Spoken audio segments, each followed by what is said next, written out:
श्री सच्चिदानंद सद्गुरु साईनाथ महाराज की जय। अंबरवांबुज्वलकरांबुज शारद चंद्र चंद्रिकाडंबर चारुमूर्ति प्रकट स्फुट भूषण रत्न दीपिकाकिंबित दिग्विभाग निधि शक्ति विभिक्त निज प्रभाव भावंबर बीज विष्णु विहार मम कृपचोड़ु भारती పరబ్రహ్మస్వరూపమైన సాయిబాబా భక్తులకందరికీ నమస్కారం. సచ్చరిత్ర పారాయణం చేసేవాడు అంటే ఏదో ఒకసారి చదువుదాం, ఒక నవలలాగాను లేదా ఏదో ఆలోచనతో చేస్తే కాదమ్మా. మామూలుగా అంటే మనం భక్తిపూర్వకంగా గౌరవంగా ఒక పద్ధతిలో అంటే ఎట్లా ఉంటుందంటే నియమాలు ఉన్నాయా అని అడుగుతుంటారు కొంతమంది. నియమాలు లేవు అనడానికి లేదు, ఒకటే నియమం అండి. మనము బాబా అనుగ్రహంతో చదవాలి, చదువుతున్నామనేటువంటిది మానసికంగా ఉండాల్సిన నియమం. దానికి ప్రదర్శన అవసరం లేదు. అట్లా అన్నాడు కదా అండి, ఇంకా ఏ నియమం లేదన్నారు కదా అని ఇష్టం వచ్చినట్టు ఏదో రకంగా చదవడం అనేది పద్ధతి కాదు. దానికి ఇవ్వాల్సిన పవిత్రత ఇవ్వాలి. ఇప్పుడు ఎవరైనా సరే ఒక మహమ్మదీయుని మీరు ఖురాన్ విషయంలో పుస్తకమే అది చూస్తుంటారు. ఆ పుస్తకాన్ని ఎంత విలువస్తాను తెలుస్తారా వాళ్ళు ఇంకొరా? బైబిల్ క్రైస్తవులు ఎంత విలువిస్తారండి మీకు అందరికీ తెలుసు. అట్లనే హిందువులు భగవద్గీత రామాయణము గౌరవం ఇవ్వాలి. మా ఇష్టమైన మేము చదువుతా అంటే తప్పు కదా. అలాగే బాబా భక్తులుగా అనబడుతున్నటువంటి వాళ్ళు ఎవరైతే ఉన్నారో, మానసికంగా ఎవరైతే ఆలోచన చేస్తున్నారో దానికి కూడా పూర్తిగా అట్లాంటి గౌరవం ఇవ్వాలి. అంటే ఏం నియమాలు ఎట్లా అనేది వాళ్ళ పరిస్థితులను బట్టి వాళ్ళు నిర్ణయించుకోవాలని. కొంతమందికి కొన్ని నియమాలు పెట్టి అది వీలు కానీ అట్లని ఎగ్గొట్టకూడదు, వినాలి, మననం చేసుకోవాలి. దీని వలన వచ్చేది ఏమిటండి? లాభం అంటారే, ఏంటి మా లాభం? బాగా గుర్తుపెట్టుకోండమ్మా. ఎక్కువ శాతం మొట్టమొదట ఎవరికి మాకేం తెలియదండి బాబా గురించి, మేము చాలా కష్టాలలో ఉన్నాం. వెంటనే ఏం చేస్తాడు బాబా? ఆ పుస్తకం మీరు ఇచ్చారనుకోండి, ఆయన పని అయిపోతుంది. అది ఏదైనా కావచ్చు, అంతే. తర్వాత చాలా ఆలోచనలు కలుగుతాయి, పక్క పెట్టండి. అంటే పారాయణం చేయడంలో అతనికి పూర్తి నమ్మకం లేకున్నా కూడా మీ మీద గౌరవము, మొత్తం మీద రుణానుబద్ధము, మొత్తం మీద ఆ పని అయిపోతుంది. అంటే రక్షింపబడతాడో, ఏ క్యాన్సర్ వచ్చో లేకపోతే ఏదైనా అట్లనే ఏదైనా అప్పుల్లో పడి సమస్యల్లో ఉంటే దాని నుంచి బయటపడతాడు, ఏదో రకంగా ఇది జరుగుతుంది. రెండవది ఏమిటంటే అమ్మా, బాగా గుర్తుపెట్టుకోవాల్సింది, చాలామంది మీరు గమనించండి, మీరు కూడా అనుభవిస్తుంటారు. సత్యత పారాయణం చేయకముందు, సత్యత పారాయణం చేసిన తర్వాత అని ఒకవేళ మన జీవితంలో మనం ఆలోచన చేస్తే సత్యత అది సత్యతను పారాయణం చేసిన తర్వాత అంటే ఇప్పుడు సాధ్యమైనంత వరకు మన మానసిక నియమాలతో చేస్తే ఏం జరుగుతుందంటే నీ మానసిక స్థితిలో ఉండే ఆ తీవ్రత తగ్గుతుందండి. ఏ తీవ్రత? ఏదో అయిపోవాలి, ఎంతో దాన్ని ఏమంటారు, ఏదో ఉద్రేకంగా మాట్లాడడం, అవన్నీ తగ్గుతాయి. మీరు గమనించండి, ఎవరైనా ఆడవాళ్ళు కానీ మగవాళ్ళు కానీ, ఏమిటి ఈ మధ్య మా ఆయన చాలా ఇదిగా ఉండేవాడు కూడా తగ్గాడండి. ఏం తగ్గాడు? అదేమి ఇది అంటే మానసికంగా అతనికి ఉండే ఎందుకంటే మనం దిగులు పడాలి, బాబా చూసుకుంటాడే అట్లా అనుకున్నా కూడా నాకేం పర్వాలేదు, హాయిగానే ఉన్నా. ఇట్లాంటిది ఎక్కడ వస్తుందంటే మందులు తీసుకుంటే రాదమ్మా. సత్యత పారాయణం వల్ల అంటే మనసులో మార్పు కలుగుతుంది. అంటే ఏమీ తెలియనప్పుడేమో ఏదో సమస్య తీరుతుంది. అట్లా కాకుండా కనుక కాస్తంత నియమంగా, కాస్తంత పద్ధతిలో మనం కనుక పాలన చేస్తూ పోతే ప్రధానంగా మనకి ఏం జరుగుతుందంటే మనసులో మార్పు కలుగుతుంది. ఆ తర్వాత ప్రధానంగా ఏం చేయాలంటే బాబా ఇచ్చినటువంటి అంటే ఆయన ప్రామాణికంగా ప్రమాణం చేసి చెప్తాడనుకుంటారు చూడండి. ఆయన ప్రమాణం చేసి చెప్పింది ఏంటంటే సచ్చరిత్ర చదువుతున్నప్పుడు లేదా పాలన చేస్తున్నప్పుడు గుర్తుపెట్టుకోండి, నేను మీ దగ్గరే ఉంటాను. అంటే అంటే పుస్తకం మనం దగ్గర పెట్టుకుంటే కాదు, మనసులో మననం చేసుకుంటూ ఉన్నారనుకోండి, నేను ఎక్కడో ఉన్నానని ఆలోచించండి, మీ దగ్గరే ఉంటాను. ఉండి ఏం చేస్తాడు ఆయన? రక్షణ అది మెయిన్గా రక్షణ. ఏది చూస్తుంటాడండి, ఎక్కడికైనా పోతుంటే అరే సంపాదించుకొని రారా, కష్టపడరా, పర్వాలేదురా అనుకుంటాండి. అయ్యా క్షేమంగా రారా అని అంటారు. అంతేనా? క్షేమం క్షేమం క్షేమం అంటే రక్షణ. అది ఆయన ప్రమాణం చేసింది. నన్ను త్రికరణ శుద్ధిగా మననం చేసుకున్న వాళ్ళకి ఎవరికైనా సరే నేను రక్షించడం అనేది నా ప్రమాణ పూర్తిగా చెప్తున్నాను. నేను రక్షిస్తాను. ఇక్కడ సందేహం కలగొస్తున్నాను. మరి చాలామంది సత్యంతో పారాయణం చేస్తున్న వాళ్ళు రక్షణ అంటున్నారు కదా, కొన్ని చోట్ల ఇబ్బందులు పడతారు, కొన్ని చోట్ల బాగా తీవ్రతగా కష్టాలు పెరుగుతుంటాయి, కొన్ని చోట్ల అయితే అసలు వాళ్ళు సత్యంతో పారాయణం చేస్తూ కూడా ప్రాణం పోవడం ఇవన్నీ జరుగుతున్నాయి కదా. మరి రక్షణ ఏమిటండి అని అనవచ్చు. అమ్మ, రక్షణ అంటే మనం ఎప్పుడు అనుకునేది ఏంటంటే మనకు ఆ కష్టం పోతేనే రక్షణ అనుకుంటాం. ఎవరైనా అంతే, మీరైనా, నేను 30 ఏళ్ల క్రితం నేను కూడా అంతే. కానీ బాగా గుర్తుపెట్టుకోవాలమ్మా, రక్షణ అంటే యోగక్షేమం వహామ్యం అని భగవద్గీతలో కృష్ణ పరమాత్మ చెప్పాడండి. యోగము క్షేమము, ఇది రక్షణ.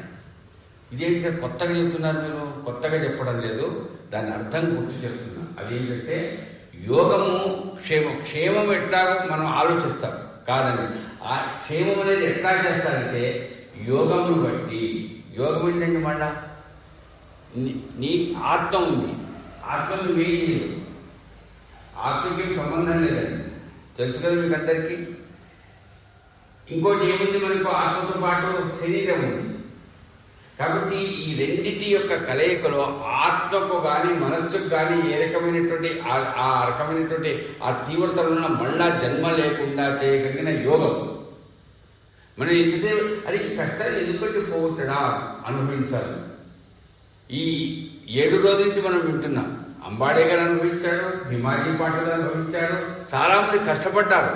ఎవరికి తెల్లవారంగానే మా నయమంటే కడలేదు, పిల్లేళ్ళు డాక్టర్ అయినా నారిపుడు రోగం ఏం చెప్పాడు బాబా? 10 జన్మలు ఎత్తుతాను బాబా, ఇది నీ పక్కన కూర్చోవాలంటే కష్టంగా ఉందంటే లేదురా అన్నాడు. చూడు ఎంత బాధపడుతున్నాడు అన్నాడు. తర్వాత ఆయనే సేవ చేశాడు, 7 రోజుల పాటు ఆయనే కట్టుబెట్టాడు, మొత్తం మీద నయమైంది. అంతేకాని ఏదో మాయ చేయడంతో జరగదు. అనుభవించాలి. అనుభవించడంలో కూడా ఎందుకంటే అనుభవించే దానికి ఆయన ఎందుకండి? భలే సందేహాలు వస్తాయి కొంతమందికి. అనుభవించేదానికి ఆయన ఎందుకంటే నువ్వు ఎప్పుడైనా ఏదైనా ఒక కష్టము నీకు వచ్చినప్పుడు మా అమ్మ మా నాన్న మా అక్క మా చెల్లెలు అనుకుంటూ ఉన్నాం అనుకోండి, ఈ కష్టం వాళ్ళేం తీర్చరండి. కష్టం ఏం తీర్చరు, కనీసం మానసికంగా మనకుండే తీవ్రత తగ్గుతుంది. అది చేస్తారు. అమ్మా కష్టపడుతున్నావా? ఎంత కష్టపడుతున్నావు తల్లి అంటే ఆ రకంగా జాలి పడితే, మామూలుగా మనమైతే జాలి పడితే పర్వాలేదు, ఆయన తన మీద మోస్తాడండి, వేసుకుంటాడంతే.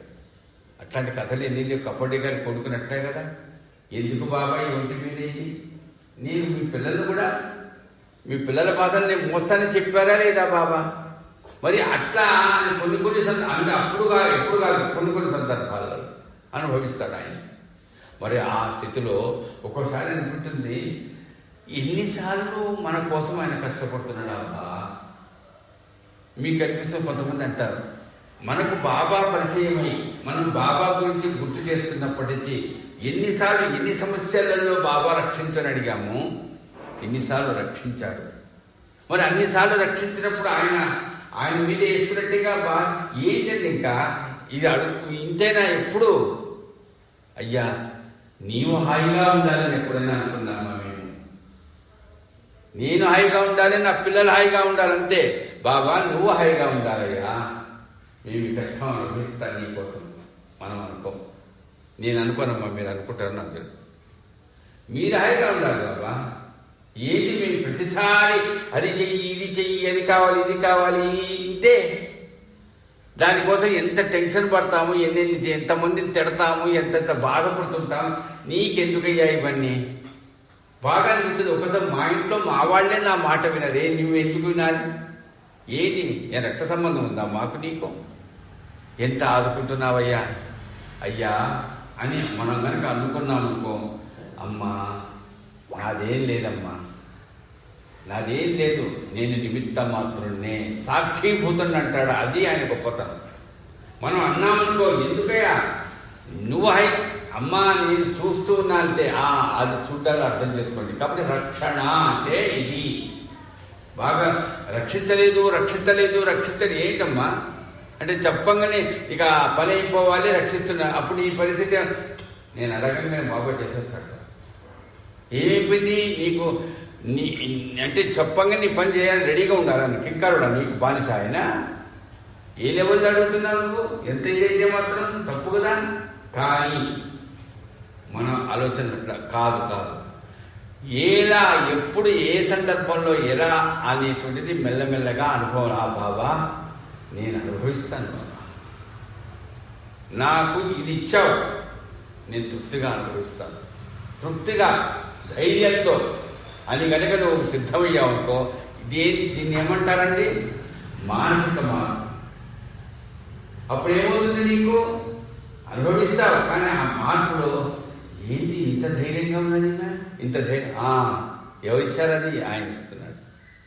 ఇది సత్యత పారాయణ అంటే. సత్యత పారాయణ అంటే పుస్తకం కాదు, కథలను మనం చేసుకోవడం ఎన్నెన్ని అని. కాబట్టి ఇట్లాంటివి ఆలోచిస్తే రక్షణ అనేటువంటి దాంట్లో నిజంగా బాగా చెప్పాలంటే అదృష్టవంతులు అమ్మ.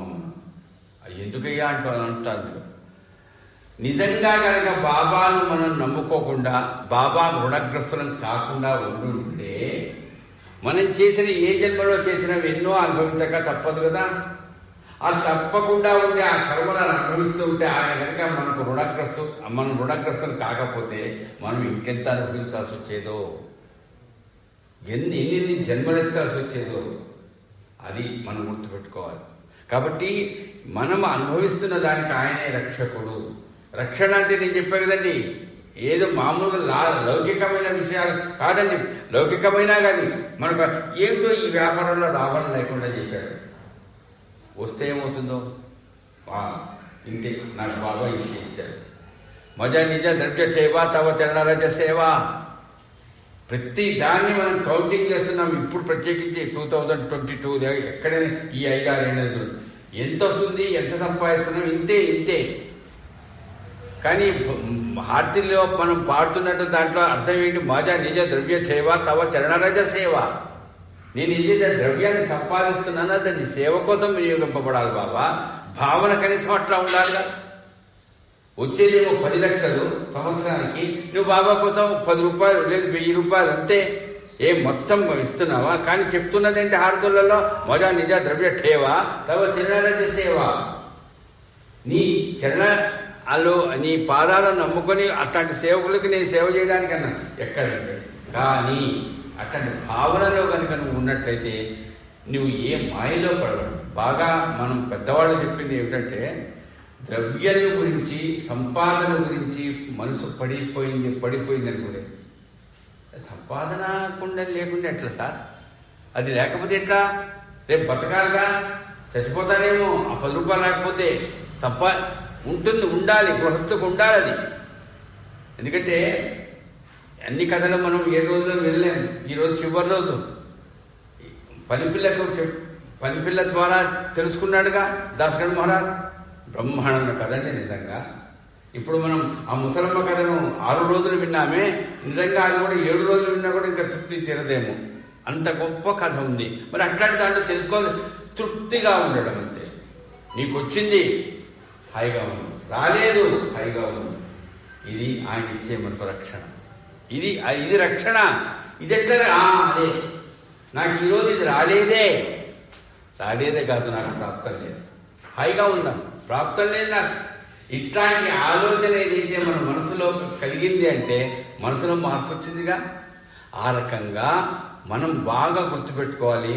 సచ్చరిత్ర మననం చేసుకుంటూ, అంటే పారాయణం అంటే మననం చేసుకోవడమే. పుస్తకం 10 సార్లు 50 సార్లు చదివాను, 100 సార్లు చదివాను కాదు. చదవడం అనేటువంటి పెట్టుకుంటే మీరు ఇక్కడ స్విచ్ ఆన్ చేస్తే అదే చదువుతుంది, మనం వింటుంటాం. అది రీడింగేగా కాదు, మనసుంది ఏమనుకో మననం చేసుకోవచ్చు. ఎన్నిసార్లు ఇప్పుడు నేను మొదట్లో ఎప్పుడు 27 సంవత్సరం, ఇది జనవరి 1 7వ తారీఖు వరకు నేను ఈ రోజున పేర్లు ఘట్టాలు, సందర్భాలు అన్నీ ఇట్లా చెప్తున్నారు సార్. నేను ఎట్లా చెప్తున్నారంటే మీరే చెప్తారు. ఇన్నేళ్ళ నుంచి చెప్తున్నారు, మీరు చెప్పకపోతే ఎవరు చెప్తారు సార్? నేను చెప్తానా? మీరే చెప్తారు. నాకు అక్కర్లా. ఎందుకంటే ఒక బ్యాంకులో పనిచేస్తున్నారు, ఏం లెవెల్కి వచ్చారు, ఏదన్నా ఉంటే టక్కడక్కడ చెప్పారు. ఎందుకు చెప్తున్నాడు? ఇంకా అదే పని వాళ్ళకు. ఏంటయ్యా కొంపకూర అడిగిన 11 గంటల రాడు. లెక్కలు వాడికి ఎంత ఇచ్చాడు, వీడికి ఎంత ఇచ్చాడు, ఎంత పోయింది, ఎంత వచ్చింది, ఇంతే. అట్లనే ఎట్లా చెప్తున్నారు సార్ ఈ రూల్స్? ఎట్లా చేస్తున్నారు సార్ మీరు? అదంతే.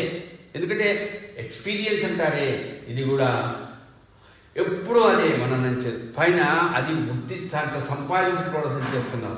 ఇది సంపాదించుకోవడం కాదు, లౌకికమైన ప్రపంచం నుంచి కాస్త ఈ చింతన నుంచి తగ్గించుకోవడం కోసం చేసేది. అది అవసరమే, కానీ అది కానీ పెరిగిందనుకో అయిపోయా. వృద్ధస్థావచ్చింత ఆసక్త అంటారు చూడండి. ఆ స్థాయి పోయినప్పుడు చివరకు ఏదో పెద్దవాళ్ళు చెప్తారే, నారాన్ని తీసుకొచ్చి నారాయణ అంటారా సన్ని కనీసం 2 అక్షరాన్న అంటాడేమంటాడు, పీచండి. ఇంకా అదే చింతలో ఉంటే అంతే. కనీసం అందుకని ఈ చింతకు తీసుకురండి. ఇది సచ్చరిత్ర మననం చేసుకోవడం. మీరు అనుభవిస్తున్నా, నేను అనుభవిస్తున్నా. కాబట్టి మనం బాగా గుర్తుపెట్టుకోవాల్సింది, బాబా ప్రధానంగా ప్రమాణపూర్వకంగా మనకు చెప్పింది ఆయన రక్షించగలిగినట్టు బాగా ఒక అనుభవపూర్వకంగా చెప్తున్నా తల్లి. ఇంకా ఏ భగవంతుడు రక్షించలేడు. స్పష్ట. నేను అంటున్నాను కాదమ్మా, మీరు ఏ పురాణమైనా తీసుకోండి, మీ జాతకాన్ని, మీ జీవితాన్ని మార్చగలిగిన వాడు దేవుడు కాదమ్మా, దేవత కానే కాదు. అదేంటండి? గురువు ఒక్కడే మార్చాలంతే. దశ దిశ మార్చగలిగిన వాడు అంటే నీ కర్మలు చూడండి, అనుభవించకుండా నీకు ఆ రకమైన మనశ్శాంతిని అందించి మళ్ళా జన్మలేని స్థితి ఇవ్వగలిగితే ఒక్క గురువే ఇస్తాడు. నీ మనసులో భావన గురువు ఆయన అంతే. అదే దృష్టితో ఉన్నాను అనుకోండి, అది అంతే. నీకు తెలియకుండానే. అందుకనే చెప్తారు ధర్మ, అర్థ, కామ ఈ 3 మీరు సంపాదించుకోవచ్చేమో, అది కూడా ప్రాప్తమైతేనే. మోక్షం మాత్రం మీరు సంపాదించుకోలేరు. ఏ దేవుడు, ఏ దేవత ఎంత శక్తివంతురాలైనా కాదు, ఒక గురువే ఇవ్వగలుగుతాడు. అది గురువు వాళ్ళని. ఎట్లా? నీ దృష్టిని బట్టి అది. ఈయన నాకు గురువు అంతే, నేను ఆయన చెప్పి ఇట్లా వెళ్ళినప్పుడు అప్పుడు ఏమవుతుంది? అది చెప్తున్నా కదా, అంతే. ఆ మోక్షం అంటారే, ఆ రకమైనటువంటి స్థితి, మనసులో ఉండేటువంటి నిశ్చింత స్వభావం, అట్లాంటిది ఇవ్వగలిగింది ఒక గురువే. దిశ. ఎందుకంటే ఎక్కడ చూడండి ఆ గురుసేవలో వాళ్ళు వచ్చినటువంటి అనుభవం అప్పుడు తెలియదు, తర్వాత తెలుస్తుంది. రామచంద్రుల వారికి తెలుసు కదండి మీకు, వశిష్ఠ గీత చాలా పెద్దది. భగవద్గీత కానీ పోల్చుకుంటే చాలా పెద్దది. ఎంత గొప్పదండి. ఎవరెవరికి చెప్పారు? వశిష్ఠుల వారు రాముడికి చెప్పింది. ఎంత ఆధ్యాత్మికమైనటువంటిది.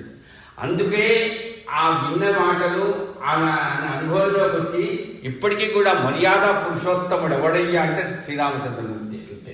ఎందుకు? గురువు యొక్క అనుగ్రహం అంతే. సరే ఆయన రాముడండి అంటే మనతో మళ్ళాగే ఆయన కూడా పుట్టాడు, సంపాదించుకున్నాడు, అదే రాజయ్యాడు, పెళ్లి చేసుకున్నాడు పిల్లల్ని.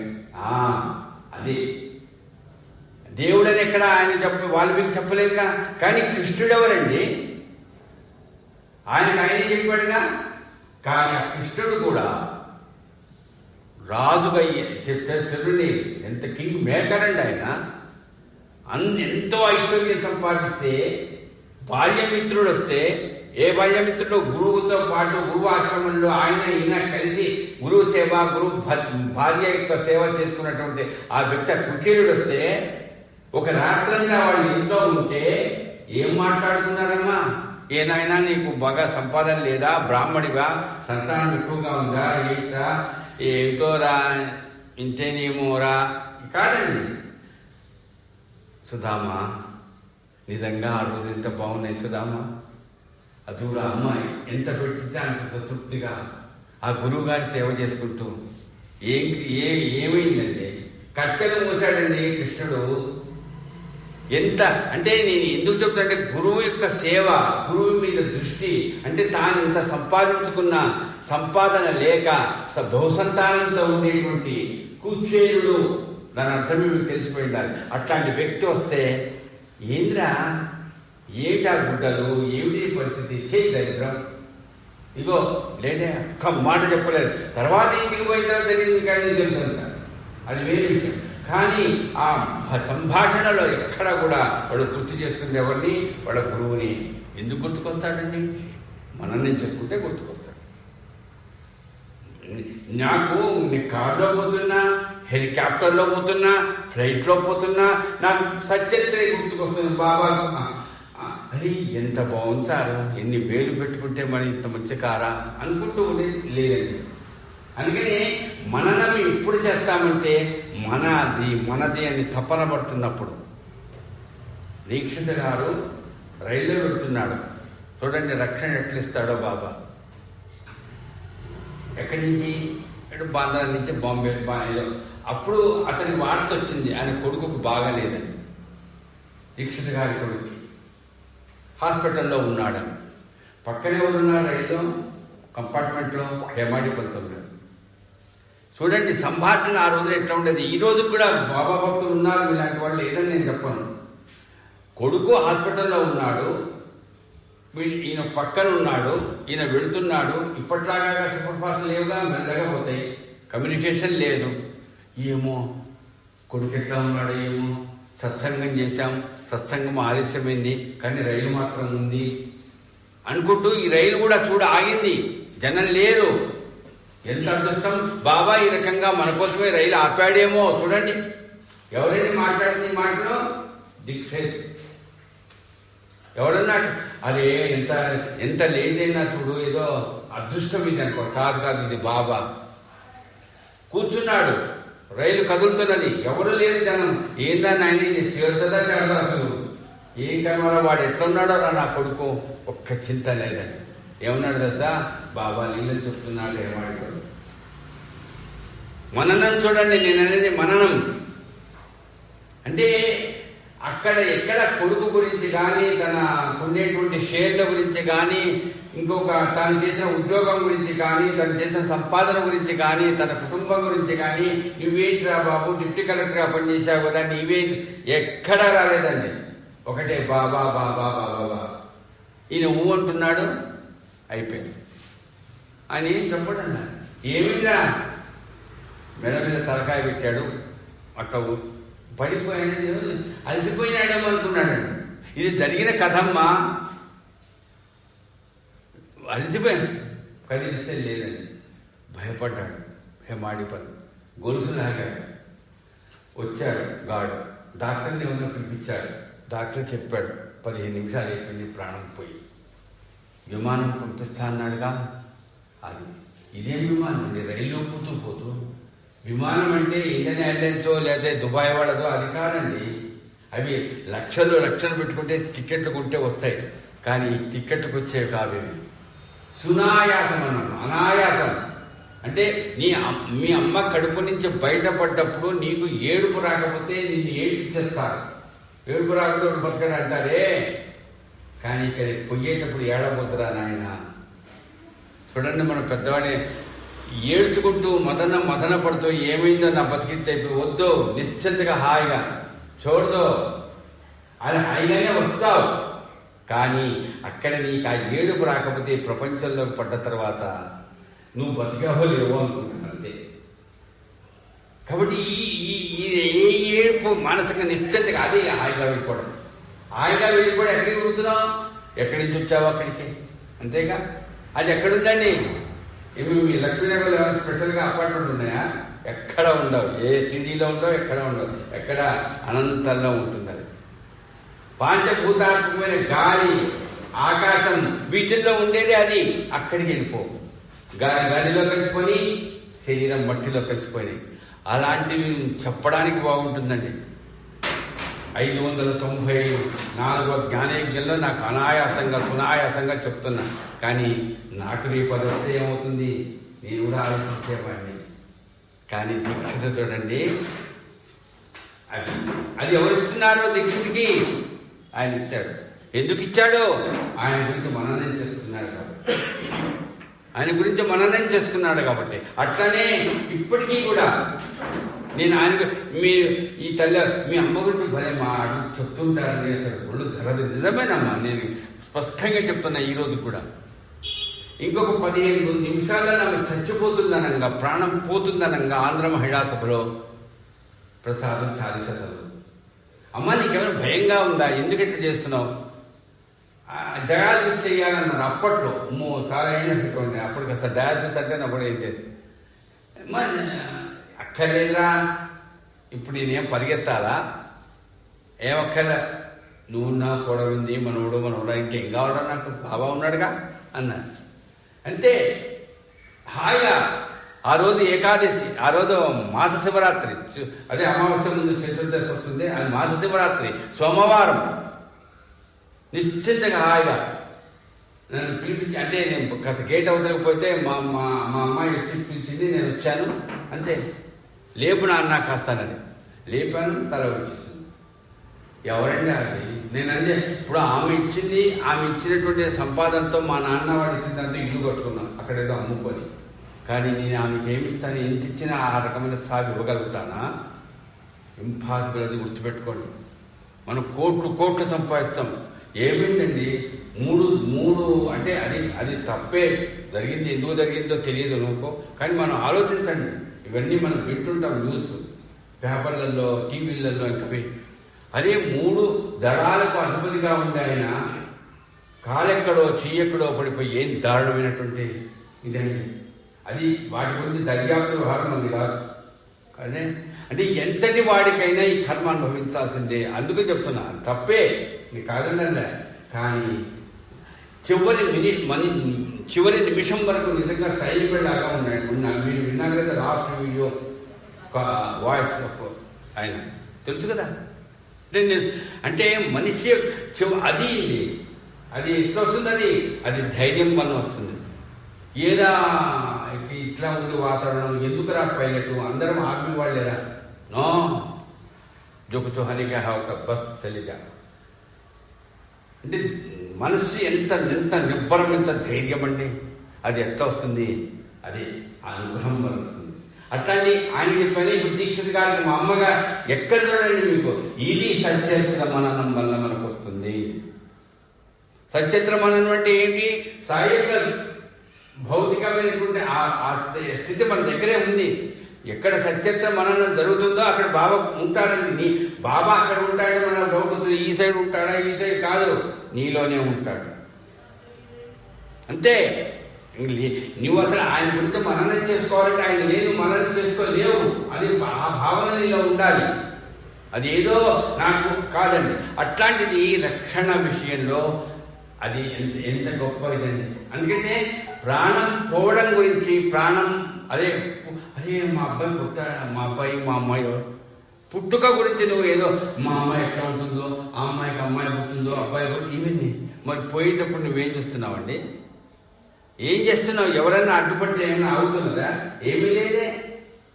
కానీ పోయేటప్పుడైనా చూడండి, ఎంతంటే అది శాసించేవాడెవడు? ఏది పుట్టుకను మరణాన్ని?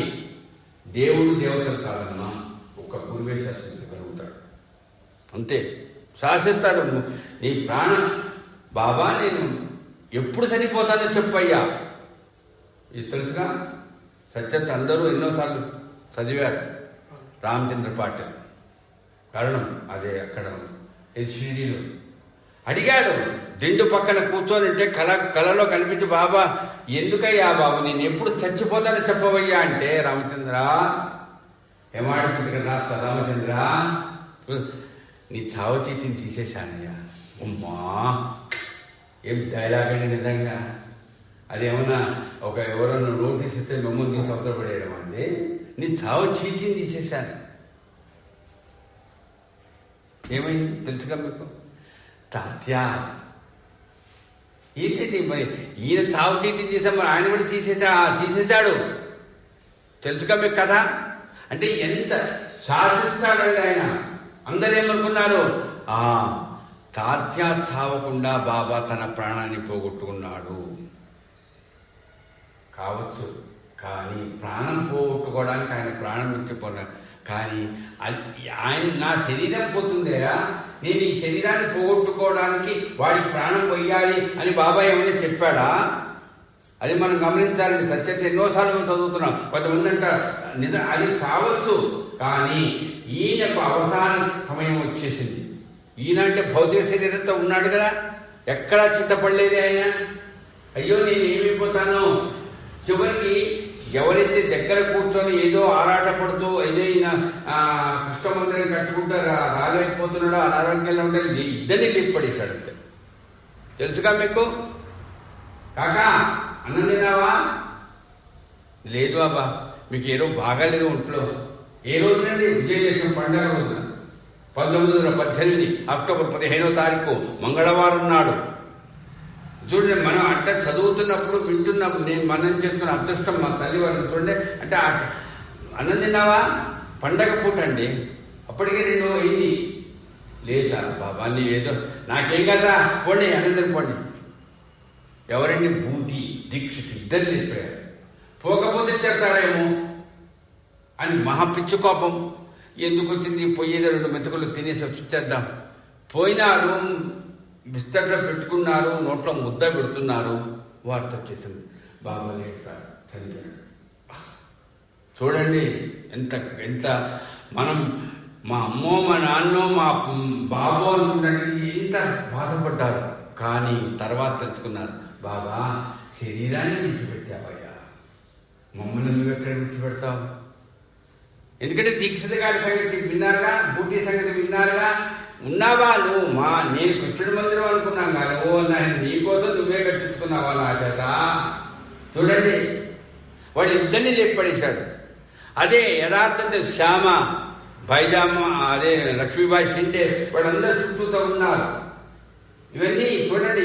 అంటే ఎక్కడా కూడా నా ప్రాణం పోతుందని వద్దురా నాయన, ప్రాణం పోక తప్పదు. నేను ఒక రూపం ధరించా. ఎందుకోసం? మీకోసం. రూపం ధరించకపోతే మీకు బాబా ఇట్లా ఉండేవాడు కదా, ఇట్లా ఉండేవాడు కదా, పైన అదేదో గుడ్డ కట్టుకునేవాడు, పొడగా మనిషి పెద్దగా ఉండేవాడు, ఇవన్నీ రూపం ఉండబట్టి మీకు రూపం బాబా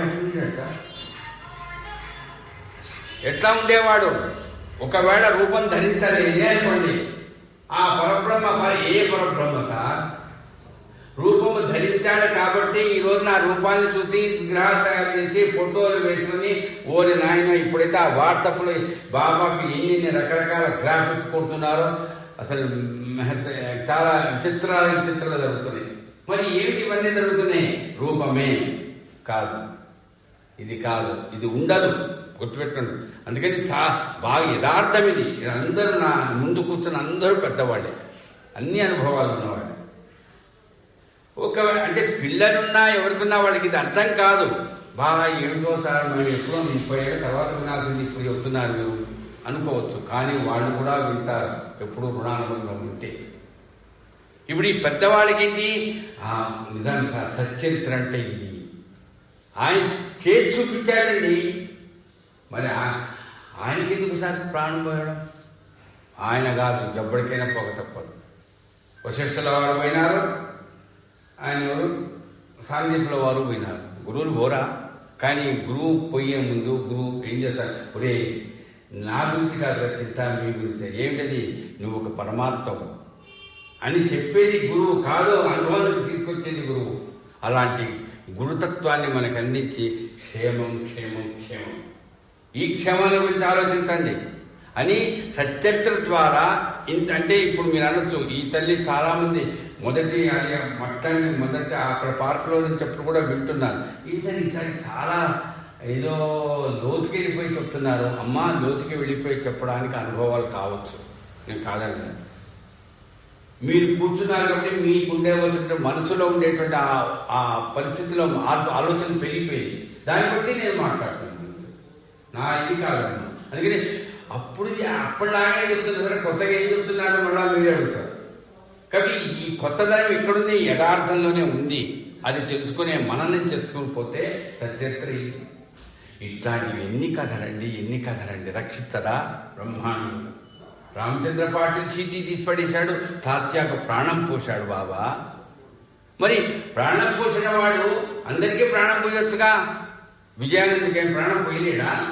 సన్యాసి ఆయన 25 ఏళ్ళు పైబడినటువంటి మంచి వయస్సులో ఉండేటువంటి పిల్లవాడు చచ్చిపోతే నీకు అదే ఇక్కడ దొంగలు ఉన్నారా తెలుసు కదా మీకు, అశాశ్వతమైన ఐశ్వర్యాన్ని దొంగిలిస్తారు, జాగ్రత్తగా తలుపులు మూసుకో. ఇది బాబా డైలాగ్ అండి, దీన్ని అర్థం చేసుకోన్నాడు. అరే మీ అమ్మ చచ్చిపోతుందని నీకు ఎందుకు ఏడుస్తావురా, అట్లా అమ్మ చచ్చిపోతుందని దిగులు పడి ఏడ్చేవాడివి ఈ సన్యాసి గుడ్డలు ఎందుకు వేసుకున్నావురా? నీ రూపం చూసి కాదు, నీ వేషం చూసి అబ్బా ఎంత గొప్ప సన్యాస అనుకుంటారు, కానీ వేషం ఎవడి కోసం రా? ఎదుటివాడి కోసం కాదు, నీ కోసం వేసుకో వేషం. ఏ వేషం? అసలు భగవంతుడి ఇచ్చిన వేషం దాని మీదే వేసుకునే వేషాని కోసం ఎదుటివాడు ఎందుకు మోసం చేస్తావురా? అమ్మ చచ్చిపోతుంది కాదు, నీవే పోతావు, ఇక్కడే పోతాడు కూడా. జాగ్రత్త అంటే జాగ్రత్తగా ఉంటే ఏమన్నా పోలేమా?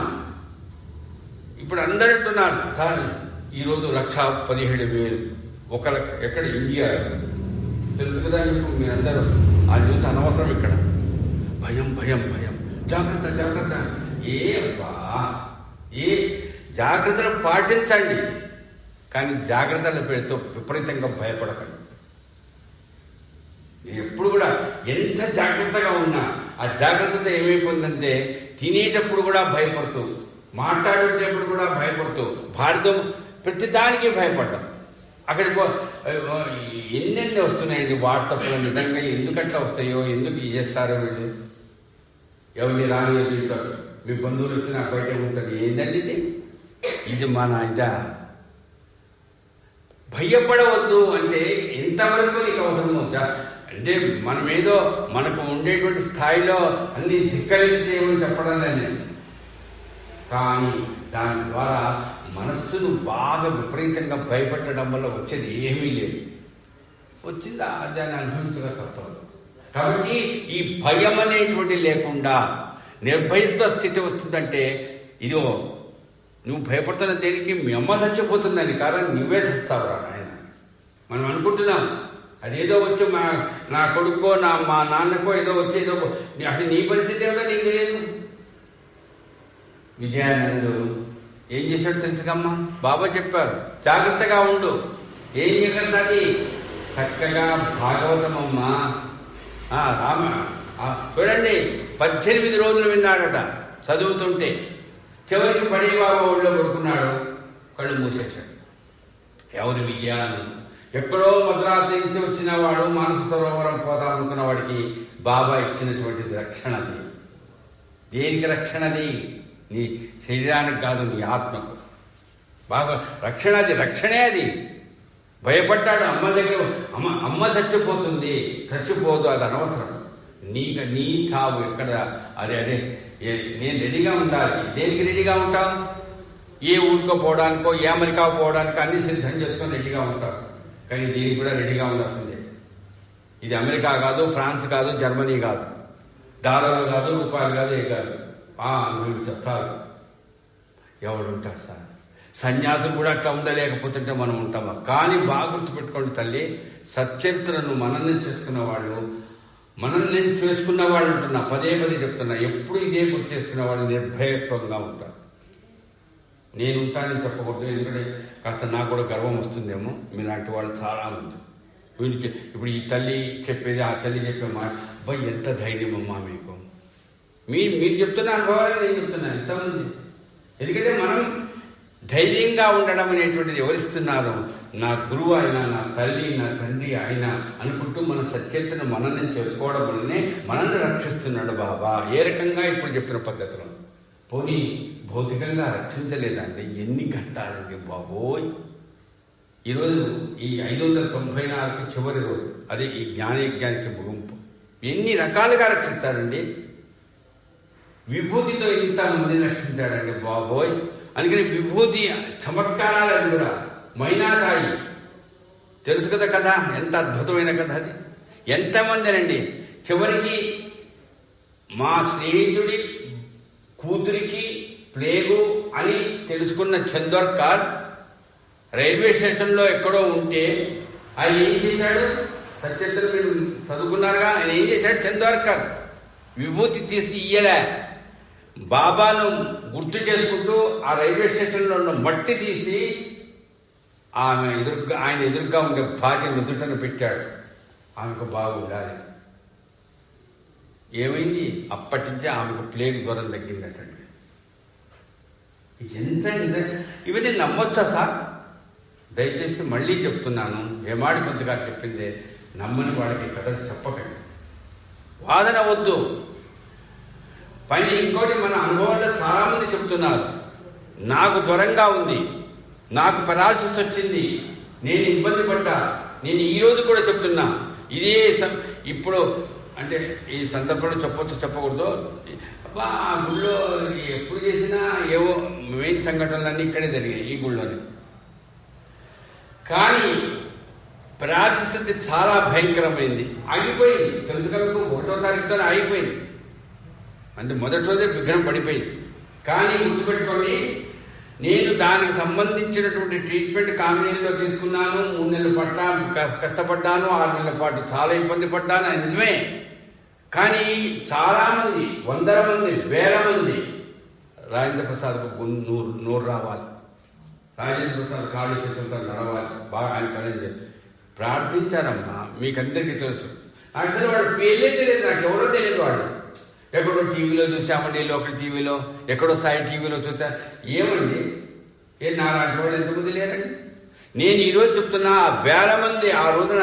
మరి నేనేదో ఏం చేయాలని ఒక హెడ్ క్యాచర్గా పనిచేసి రిటైర్ అయిపోయిన వాడు ఇంతమంది ప్రార్థన చేయాల్సిన అవసరం ఏంటి?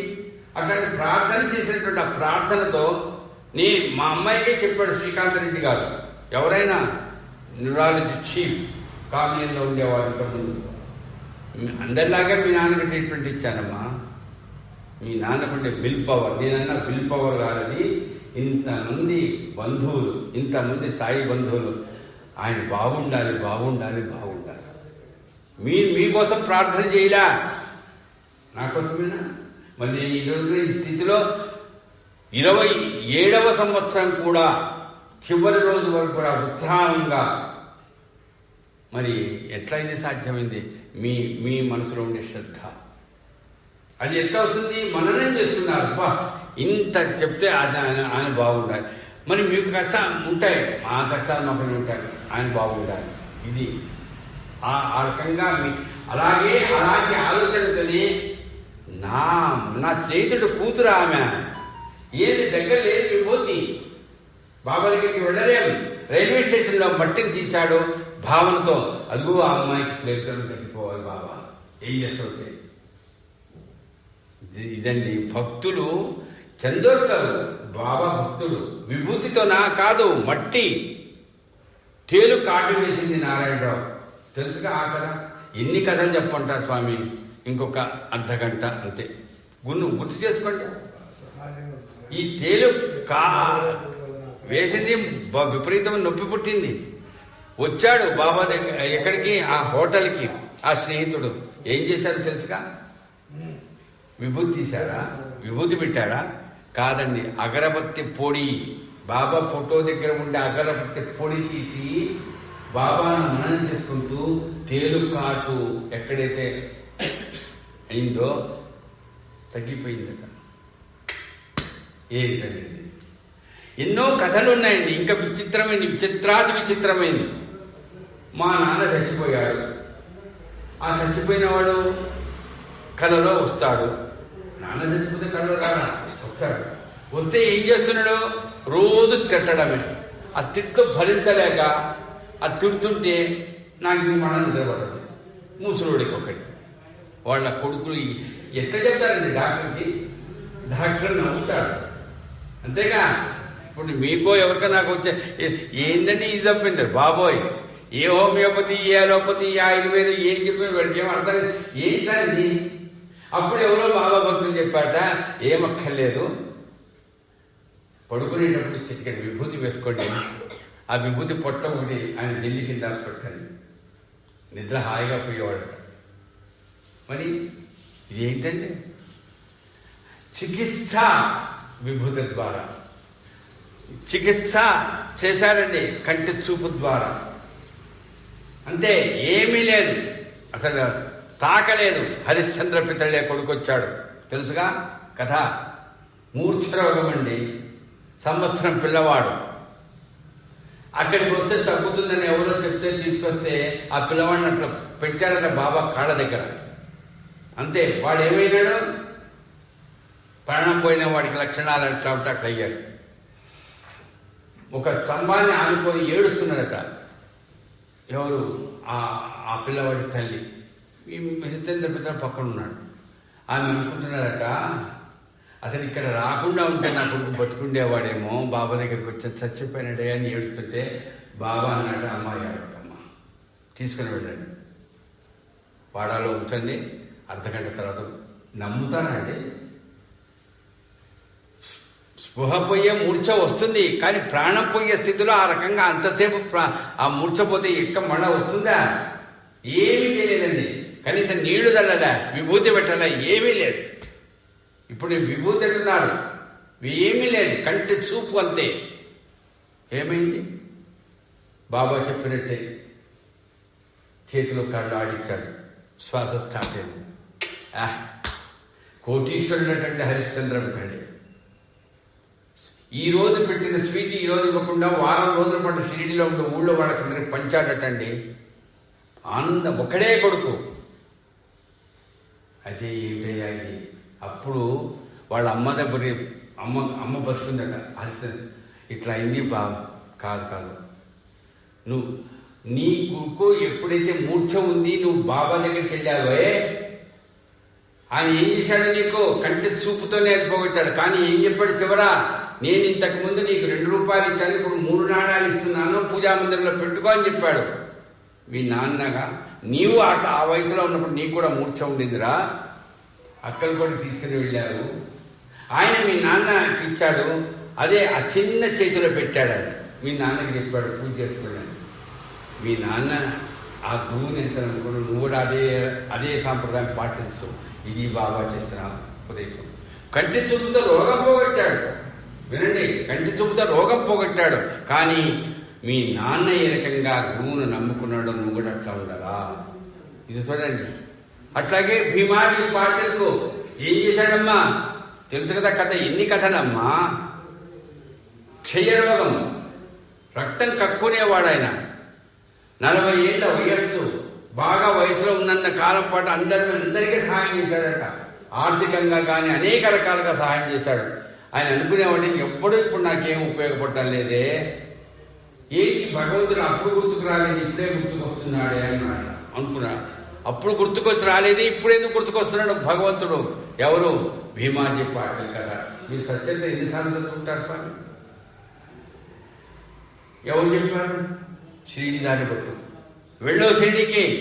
వాళ్ళ బాబాయ్, అదే వాళ్ళ బంధువు ఎవరు? చందోర్కర్ బాబాయ్. కాక నేనేమి ఏ డాక్టర్ దగ్గరికి పోయి నేనేం చెప్పను, షిరిడికి రా, ఆయనే నీ రోగాన్ని పోగొట్టాడు.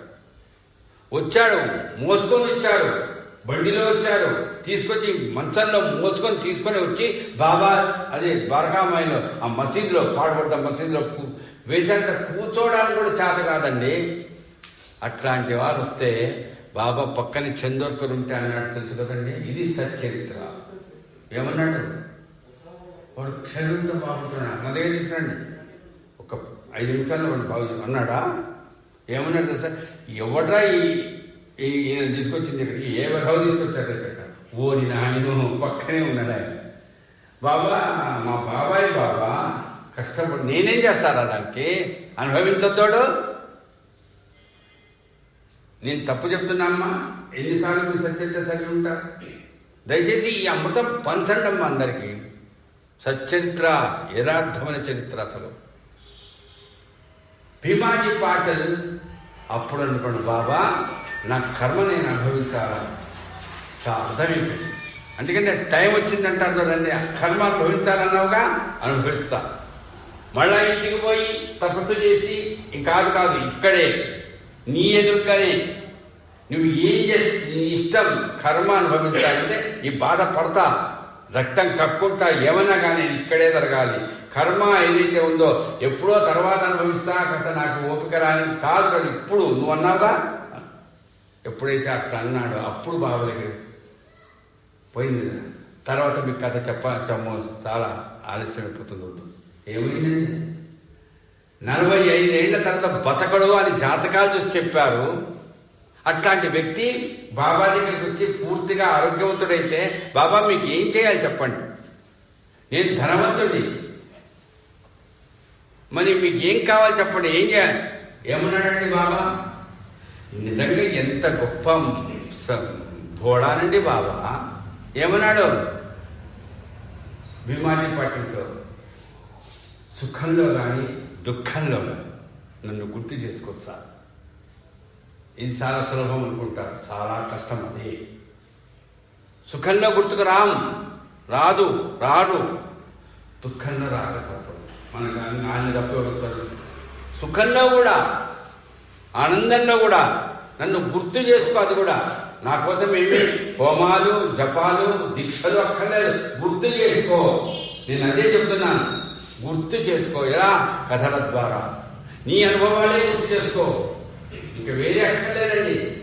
నేను ఈ రకంగా ఆ రకంగా గుర్తు చేసుకొని ఏం చేశాడండి? గుర్తు చేసుకోవాలనుకున్నాడు కదా, రోజుకోసారి గుర్తు చేసుకుందామని ఏదన్నా రాసుకున్నాడా? కాదండి. సత్యనారాయణ వ్రతాలు చేసుకోవడం అనేది అందరికీ సాంప్రదాయం. మహారాష్ట్రలో ఎక్కువ పౌర్ణమికి సత్యనారాయణ సాంప్రదాయం చేస్తారు. అట్లాంటిది భీమాజీ పాటిల్ అనే వ్యక్తి తన ఇంట్లో చేశాడండి, ప్రారంభం చేశాడు. ఏమిటది? సాయి సత్య వ్రతం. సత్యనారాయణ సాంప్రదాయమే, కథలవే, 5 కథలవే, ప్రసాదము అదే. కానీ సాయి సత్యనారాయణ స్వామి, సాయిబాబా ఫోటో పెట్టేవాడు. వచ్చేవాళ్ళు అడిగి, ఇదేంటయ్యా సత్యనారాయణ స్వామితో పెట్టాలి, లేకపోతే పండరీపురంలో విఠలుడి ఫోటో పెట్టాలి, ఇదేంటా? ఈయన నా గురువు, ఈయన నాకు ప్రాణం పోశాడు. అది ఆయన అంటే గురువు ద్వారా ఈ సత్యనారాయణ సంవ్రతం చేస్తున్నాను. ఎవరైనా వచ్చి మీకు చాలా బాగా స్వామి, మీ ఇంట్లో బాగా చేశారండి, మా ఇంట్లో చేస్తారా? వస్తాను, నేనే వస్తాను. కోటీశ్వరుడు అండి పాటిల్. ఆయన ప్రతి ఇంటికి వెళ్ళి పౌర్ణమికి ఆయన పోయి వ్రతం చేసేవాడటండి. ఈ వ్యాసంగం అంటే ఇదే ఒక వ్యాసంగం, వ్యాపారం కాదు, ఒక దృష్టి పెట్టుకున్నాడు. బీద గొప్ప ఎవరైనా సరే నేను బాగుపడ్డాను ఈ అమృతం వలన, నేను ఈ అందరి ఇళ్ళకి వెళ్ళి ఎన్నేళ్ళు బతికాడో తెలుసా? 90 ఏళ్ళు దాటేదాకా బతికాడు. అదేంటి ఇప్పుడు చెప్పాను కదా ప్రారంభంలో, నీ నీ నీ దశ ఉంది చూడండి, 40 ఏళ్ళ తర్వాత చచ్చిపోతాడని జాతకం చూసి చెప్పారే.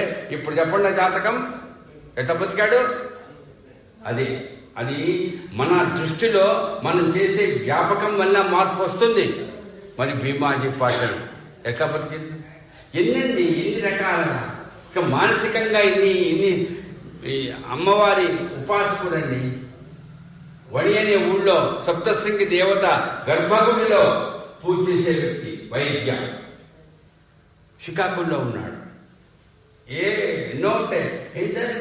అమ్మవారి గుడిలో పూజలో ఉన్నా కూడా మానసికంగా కొన్ని ఈటి బాధలు మనం చెప్పుకోలేరండి. కొంతమంది ఒకటి చెప్పరా బాబా అంటే 30 చెప్తారు సమస్యలు, బాధ. కొంతమంది చెప్పుకోలేరు, చాలా బాధపడుతున్నాడు. అమ్మవారి దగ్గరికి వెళ్ళి వేడుకున్నాడు. ఎందుకమ్మా, ఎవరికి చెప్పుకోలేని బాధ నాకు ఎందుకు పెడతావమ్మా, ఎట్లమ్మా దీని నివారణ అని గర్భగుడి మూసేటప్పుడు అమ్మతో ప్రార్థన చేశాడట. అమ్మ తర్వాత కలలో కనిపించిందట. చూడండి ఎంత చక్కగా రాస్తాడో హేమాటి పంతది వైద్య. నువ్వు షిరిడీకి వెళ్ళు, నీ సమస్యలు తీరిపోతాయి. అమ్మ అన్నదటండి, నువ్వు బాబా దర్శనం చేసుకో. షిరిడీ అనిలే, నువ్వు బాబా దర్శనం చేసుకో, నీ సమస్యలు తీరిపోతాయి. ఈయన అడిగాడట ఏది కలలో, ఈ బాబా ఎవరమ్మా అని. ఆమె చెప్పలేదు. ఇంక ఈయన అయ్యో అమ్మవారు బాబా అని చెప్పింది అంటే బాబా ఎవరై ఉండాలి? అందుకని ఇప్పటికి చూడండి, కాశీలో విశ్వనాథుడు ఉన్నాడు కదా, ఆయన ఏమని పిలుస్తారు కదా? విశ్వనాథ్ బాబా అంటే శివుణ్ణి బాబా బాబా అని పిలుస్తారు. ఉత్తరాదిలో ఇది చాలా ప్రసిద్ధి. విశ్వనాథ్ బాబా అని, శివశంకర బాబా అని పిలుస్తారు. అరే బాబా అన్నది అమ్మవారు అంటే శివుని దర్శనం చేసుకో. అందుకని ఆ వైద్య అనే ఆ వ్యక్తి, ఆ పురోహితుడు కాదు, ఆయన అమ్మవారి గర్భగుడిలో పూజ చేసే వ్యక్తి. ఆయన బాబా త్రయంబకేశ్వర్ వెళ్దాం. బాబా ఆయనేగా వారం కాదు 21 రోజులున్నాడట. 8 21 రోజులు ఉన్నాడటమ్మ.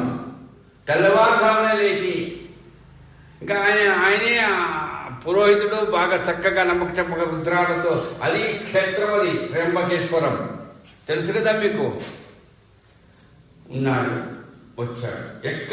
ఎక్కడ ఆ బాబా అంటే శివుడు ఆయనే అనుకున్నారు, కానీ ఏం పెద్దగా తగ్గలే, పెద్దగా అసలు మామూలే. అప్పుడు మళ్ళీ అమ్మవారు, ఎందుకమ్మా, ఎందుకు ఇట్లా చికాకు పరుస్తావు, ఎందుకు ఇట్లా చేసావు నువ్వు అంటే, ఎందుకు వెళ్ళావు అనవసరంగా త్ర్యంబకేశ్వరం, నేను చెప్పడం లేదు, కొంతమంది సత్యత్తులో ఉంది. కళలో కనిపించి అమ్మవారు అన్నదంటే, ఎందుకు పోయావు అనవసరంగా త్ర్యంబకేశ్వరం, నేను బాబా దర్శనం చేసుకోమంటే షిరిడి అన్నాడు. ఇది అర్థం కాల. షిరిడియా? త్ర్యంబకేశ్వర్ తెలుసు, నాసిక్ తెలుసు, కాశీ తెలుసు, రామేశ్వరం తెలుసు, ఇది ఎక్కడ బాబు, ఈ షిరిడి ఎక్కడుంది, షిరిడి ఎక్కడుంది అసలు, అది తెలియదు. ఇప్పుడు తెలియని వాడు లేడు. అలా అనుకుంటూ ఉంటేనే ఏం జరిగిందో మీకు తెలుసు కదా. తెల్లవారిన తర్వాత షిరిడి ఎక్కడుందో కనుక్కుందాం బజార్లో, అదే ఆ చిన్న పల్లెటూరుగా ఎవరన్నా అడిగితేనో, వ్యాపారస్తులను అడిగితే షిరిడి అనే పేరు విన్నారా అనుకొని తలుపు తెలిస్తే ఎదురుగ్గా వచ్చాడండి, నేను షిరిడి నుంచి వచ్చాను. ఇవండి సత్యపై అనుభవిస్తున్నాం ఇప్పటికీ మనం. అట్లాంటివి కాకుండా మన అనుభవాలు అంటే చూడండి, అంటే ఆయనకు అమ్మవారు ఇచ్చినటువంటి ఆ ఆజ్ఞ, అమ్మవారు ఇచ్చినటువంటి ఆ నిర్దేశనం ఏదైతే ఉందో, ఆయన నా దగ్గరికి వస్తున్నావా, అమ్మను నమ్ముకున్నావా, రా ఈడ్చుకుంటూ రా, ఎవరి కోసం కష్టపడుతూ రాలే, నువ్వు అమ్మవారి ఉపాసకుడు. అమ్మో చూడండి ఎంత గౌరవించాడో బాబా. కొంతమంది షిరిడీకి వస్తే 9 నెలల పాటు కూడా ఉన్నా మసీదు లోపలికి అడుగు పెట్టనీయలే. అంటే వాళ్ళ భావనలో ఆ రకంగా ఆలోచన ఉంటే అడుగు పెట్టనీయడండి. అది చూడండి, అమ్మవారిని ఉపాసిస్తున్న ఆయన, అంత నిష్ఠగా అంత ఆలోచన చేస్తున్న ఆయన, అమ్మవారు కళలో చెప్తే షిరిడి ఎక్కడుందో అనే తపనతో అడుగుదా ఉంటే తలుపు తెరవంగానే ఎదురుగా షిరిడిలో నుంచి వచ్చారు. తెలుసుగా మీకు కదా. ఏం చేశాడండి బాబా, విభూతి పెట్టాడా? లేదు. నేను చూచాడంటే కంటి చూపు దర్శన మాత్రమేనా, కళలో చెప్పింది అమ్మవారు, మసీదులో ఉన్నాడినా కాదు, అమ్మవారిని దర్శనం చేసుకున్నాడటండి. ఎంత ఆనందపడుతున్నాడో. అప్పుడు దగ్గరికి పిలిచి, కాక నీకోసం నేను శ్యామను పంపించాను కాక. నిజమే బాబా, ఎక్కడ తప్పిపోతానో, ఎక్కడ షిరిడి అని వెతుక్కుంటూ పోతానో అని నాకు దారి తప్పకుండా తలుపు తెరవంగానే ఇక్కడ ఈయన అక్కడికి ఎందుకు పంపించాడో మీకు నేను కథ చెప్పను. అక్కడ ఇదంతా ఏంటి, రుణానుబంధం. ఇది బాబా చమత్కారం. ఎన్ని కథలు, ఎన్ని కథలు. ఇక్కడ ఏ రకమైనటువంటి ప్రమాదం జరుగుతున్నా నువ్వు ఎక్కడున్నావు? మేము మసీదులో ఉన్నాం కాదు, అమ్మ ఒడిలో ఉన్నాం. ఇదేది ద్వారకా మాయి, భయపడక్కర్లా. నీకు ఇట్లా చేయబెట్టి చూపించాడు బాబు, తెలుసుగా కదా. అర్థం కాలే, మిరీకర్ కదా. అంటే ఎన్నోసార్లు మీరు చదివారు, ఎన్నోసార్లు విన్నారు. ఇప్పుడు నేను ఇంకా వాడి పేర్లు వ్యవహారం చెప్పనక్కర్లేదు. ఏంటి ఇట్లా అంటున్నాడు? పాము. అదే నిన్న వాళ్ళ మామగారు అక్కడ ఆ సర్పం అనే పదం కూడా భుజంగం అంటారు ఆయన. ఎవరు హేమాడి పదప్రయోగం చేస్తాడు. పాము, పావా, ఆ పాము నీకు ప్రమాదం గురి చేస్తుంది. అయ్యో ఇంకా ముడుకు పుట్టింది. తెలియనంతసేపు బాగానే ఉన్నాడు, తెలిసే. కానీ ఈ అమ్మ ఒడిలో ఉంటే అది ఏం చేయరాని నమ్మకం ఉండాలిగా. తెలుసుగా మీకు. చిటిలికి వెళ్ళాడు.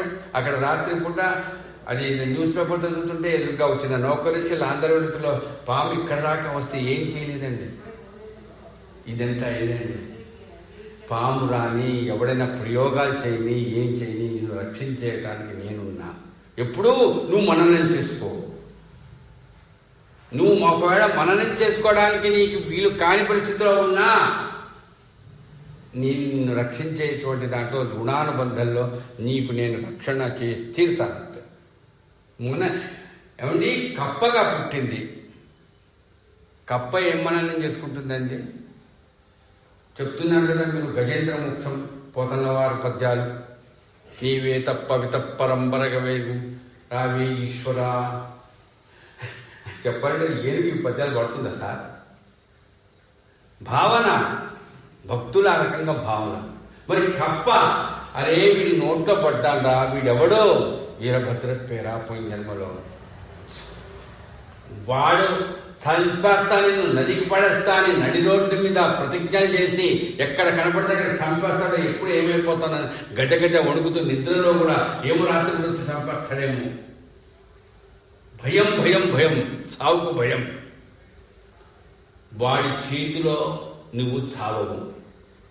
ఎవరు చెప్పారండి? బాబా చెప్పారు. తెలుసు కదా పాము కప్ప కథ. అంతే, బాబా వెళ్ళిపోయాడు. ఏమైనాడు? వాడు కప్పగా పుట్టాడు, వాడు పాముగా పుట్టాడు. మరి పాముకి ఆహారం ఏంటండి? పాము తీసుకుపోయి ఇడ్లీ పెడితే తింటుందా? అది రుచికరమైన పదార్థం పెడితే తింటుందా? తినదు.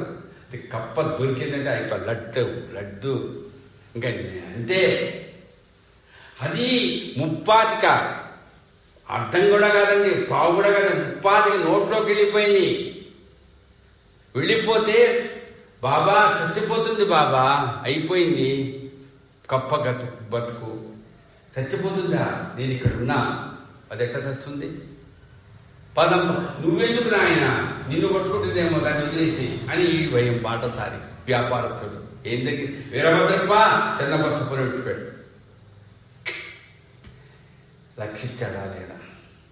ఎన్నినమ్మా విభూతితో రక్షించాడు, దర్శనం మాత్రం రక్షించాడు, ఉపదేశాలు చేసి రక్షించాడు, ధైర్యాన్ని ఇచ్చి రక్షించాడు. రక్షణే కావాలంతే. జన్మ అంటే నేను అదే అంటున్నా, కప్పగా పుట్టినామ ఏం స్తోత్రం చేస్తుందండి? ఏం స్తోత్రం చేస్తుంది? నేను చేస్తాను. ఏ యోగా నేను చెప్తానా?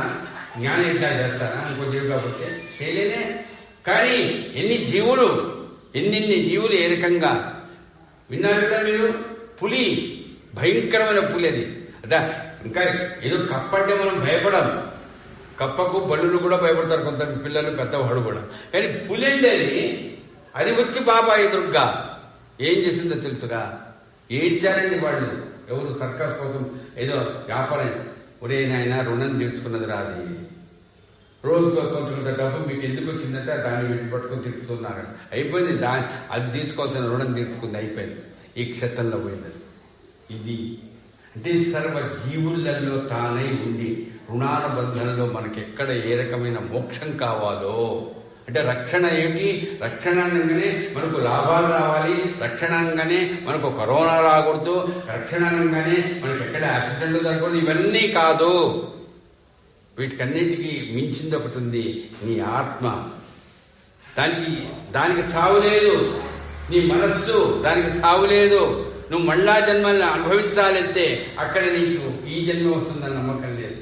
ఆ స్థితిలో కూడా నిన్ను ఏ జీవైనా సరే నీతో పాటు ఆడుకుంటాడు, నీతో పాటు నిన్ను రక్షిస్తాడు. మరి మేకల్ని ఎందుకు తీసుకున్నాడండి? పోషించాడా లేదా బాబా కొద్ది గంటల పాటు? తెలుసు కదా, తాత్య శ్యామ ఇద్దరు ఎగతాళి చేశారు. కాదండి, నీకు అతను తలకాయ లేదా, డబ్బులు విలువ లేదా అన్నాడా? దాన్ని ఏదో చెప్పాడు. ఎవరండి నిజంగా? అందుకని అనిపిస్తుంది, మనము 10 పైసలు ఇచ్చి ఆయన అడగడానికి ధైర్యం ఉంటే అడగాలి. నువ్వేమి ఇవ్వవు, నువ్వేంటని ఆయన ఎక్కడ పెడతావు? ఏమైనా బాబాకు నువ్వు ఇచ్చావా? తాత్య ఇచ్చాడా, శ్యామ ఇచ్చాడా? ఎవరెవరు ఇచ్చిన డబ్బులు ఆయన ఏదో 32 రూపాయలు కాదు 350 రూపాయలు కొంటాడు. నీకెందుకు? ఎందుకంటే ఖర్చు పెట్టావు? కొంతమంది అంటే నాన్న, అదే నాన్నని మీదకి అడుగుతారు అసలు. ఎక్కడ ఇప్పుడు చూడండి, సంస్కృతి అట్లా అయిపోయింది. ఎందుకు నాన్న అట్లా కదా? నువ్వేంటిరా బాబు నన్ను అడగరా? లేదు. అట్లాంటిది అట్లా అన్నా కూడా ఒకవేళ తండ్రి కోపం తెచ్చుకుంటాడేమో. కానీ బాబా నిజంగా తాత్యాను శ్యామాను, రే ఇది కాదురా, పోయిన జన్మలో మేమంతా ఆడుకున్నాను నాయన, మీకు తెలియదు. ఎంత ఆశ్చర్యపడ్డారంటే నిజంగా. నన్ను ఏమని అనండి, మీకు అవన్నీ తెలియవు. మీరేమనుకుంటారు మేకలు 30 పదిగా మేపలు 30, అది 4 8 రూపాయలు, ఇదే లెక్క మీకు కాదు. పోయిన జన్మలో వాళ్ళు నేను ఇద్దరం ఆడుకున్నాం, ముగ్గురం గోళీలు ఆడుకున్నాం. ఆడేం భగవద్గీత చదువుకోలే, ఆడుకున్నాం. కానీ పెద్దవాడు అమాయకుడు, చిన్నవాడు తెలివిగలవాడు. సంపాదన తేడా వచ్చేసింది. ఒకళ్ళొకళ్ళు నరుక్కున్నారు అంతే.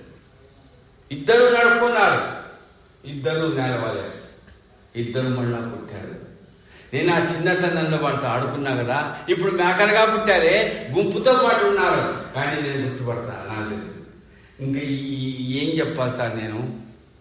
మనం ఏ గుంపులో ఉన్నా, మేకల గుంపులో ఉన్నా, పాముల గుంపులో ఉన్నా, ఎక్కడున్నా మనల్ని కూడా గుర్తుపడతాడు ఆయన. నీకు రుణగ్రస్తంలో నీకుండే భావనలో. ఇదండి బాబా రక్షణ. ఎన్నే చెప్పాలి. కాబట్టి ఇంత ఈ రక్షించగలిగిన శక్తి ఉన్నదా అని ప్రశ్న వేస్తుంటారు చాలామంది. రక్షింపబడిన శక్తి ఉన్నదా అని ప్రశ్నించేవాడు అతను నువ్వు శరణాగతుడుగా కాగలిగినటువంటి ఆ అనుగ్రహం నాకు పోనట్టు. అదే నేను మీ అందరినీ ప్రార్థన. ఆయన సేవలో కనీసం మనం లగ్నం కావడానికి అనుగ్రహం ఇవ్వయ్యా. ఆయన రక్షిస్తాడనేది ఆయనకు ఉందో లేదు. నీకు ఎవరిని, నీ పిల్లలను నువ్వు రక్షించుకోలేవు, నిన్ను నువ్వు రక్షించుకోలేవు, నువ్వు ఆయన రక్షిస్తాడా అని అడుగుతున్నావేంటి? అయ్యే మనం రక్షిస్తావా లేదా అని కాదు. అయ్యా నీ సేవలో ఏ రకమైన సేవ అయినా సరే, గుడి కట్టడంలో, లేకపోతే ఇక్కడ అన్నదానం చేయడంలో, లేకపోతే సాయి నామం చెప్పడంలో, లేకపోతే పల్లెకి ఏదో ఒకటి ఒక వ్యాసం సేవ చేయిస్తారు. అయితే మనం అదే చూడు, అంత పెద్ద ఆయన పోయినాడు. ఎవరు గుర్తు చేస్తున్నారు? నీ కొడుకులు కూతుళ్ళు గుర్తు చేసుకోరేమో కానీ గుళ్ళో వాళ్ళు గుర్తు చేసుకుంటారు.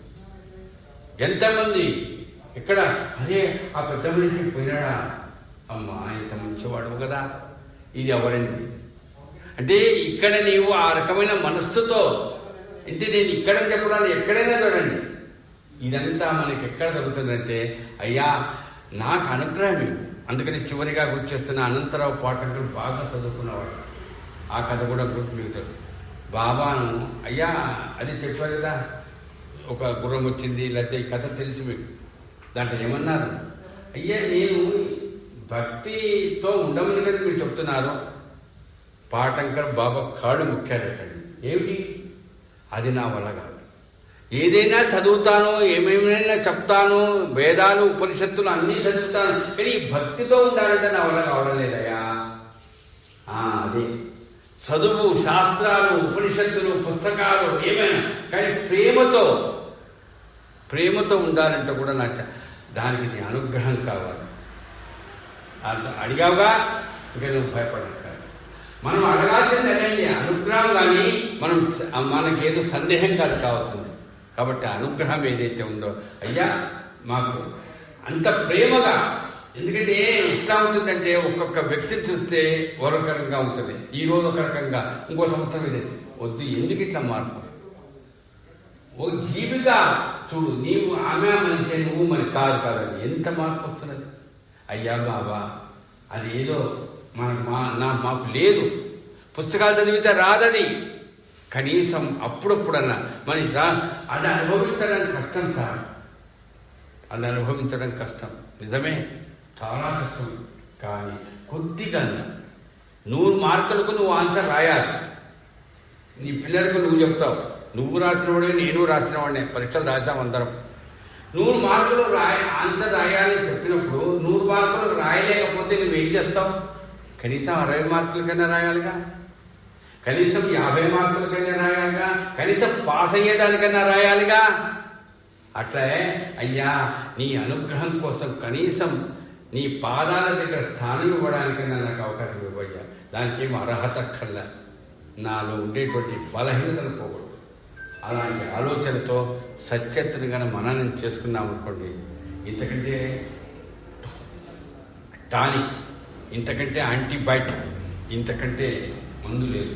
మీకు మందు రావాలన్నా కూడా ఇది మననం చేసుకుంటే మీ ఇంటికి వచ్చి తీసుకొచ్చిస్తారండి డాక్టర్. ఆ మందు ఏదో మీకు వచ్చేస్తుంది. ఎందుకు? ఈయన మనసులో లగ్నమైనారు కాబట్టి ఇట్లాంటి అనేకమైన కథలు, విభూతి కథలు కానీ అనేక రకంగా నిన్నటి వరకు మనం ఉపదేశం గురించి విన్నాం ముసలమ్మ కథ. ఈరోజు రక్షణ. ఈ రక్షణకు వచ్చేటప్పటికి మనకి ఎక్కడ వస్తుందంటే చివరిగా అది కూడా 2 నిమిషాలలో ముగిచ్చేస్తాను. అదేమిటంటే మనము ఇదే ఆలోచనతో ఉన్నప్పుడు అనేక ఆకర్షణలు, మనకు అనేకమైనటువంటి కొత్త కొత్త విషయాలు ఎవరెవరో చెప్తుంటే వింటాం. అమ్మవారి గురించో, ఆంజనేయ స్వామి గురించో, శివుడి గురించో, లేకపోతే మహాత్ముల గురించో ఎవరెవరో కథలు చెప్తుంటారు, మనం వింటాం. కొంతమంది ఏం చేస్తున్నారంటే మీకు కూడా తెలుసు, ఒక గురువును కానీ ఒక మనం అనుకుంటే వాళ్ళు వేరే సత్సంగాలకు వెళ్ళరు. ఎందుకు వెళ్ళరు అంటే ఒకటి ఇది, అక్కడికి వెళితే అక్కడ వాళ్ళు ఎప్పుడు మనం వినాల్సి వస్తుంది, ఇప్పుడు మనం మర్చిపోతామేమో ఈ పరిస్థితి అనుకుంటారు. మనం చెప్తే వాళ్ళు వినరు. ఇప్పుడు చాలామంది అంటేనండి బాబాను నమ్ముకున్నటువంటి వాళ్ళు మిగతా చోట వెళుతున్నారు.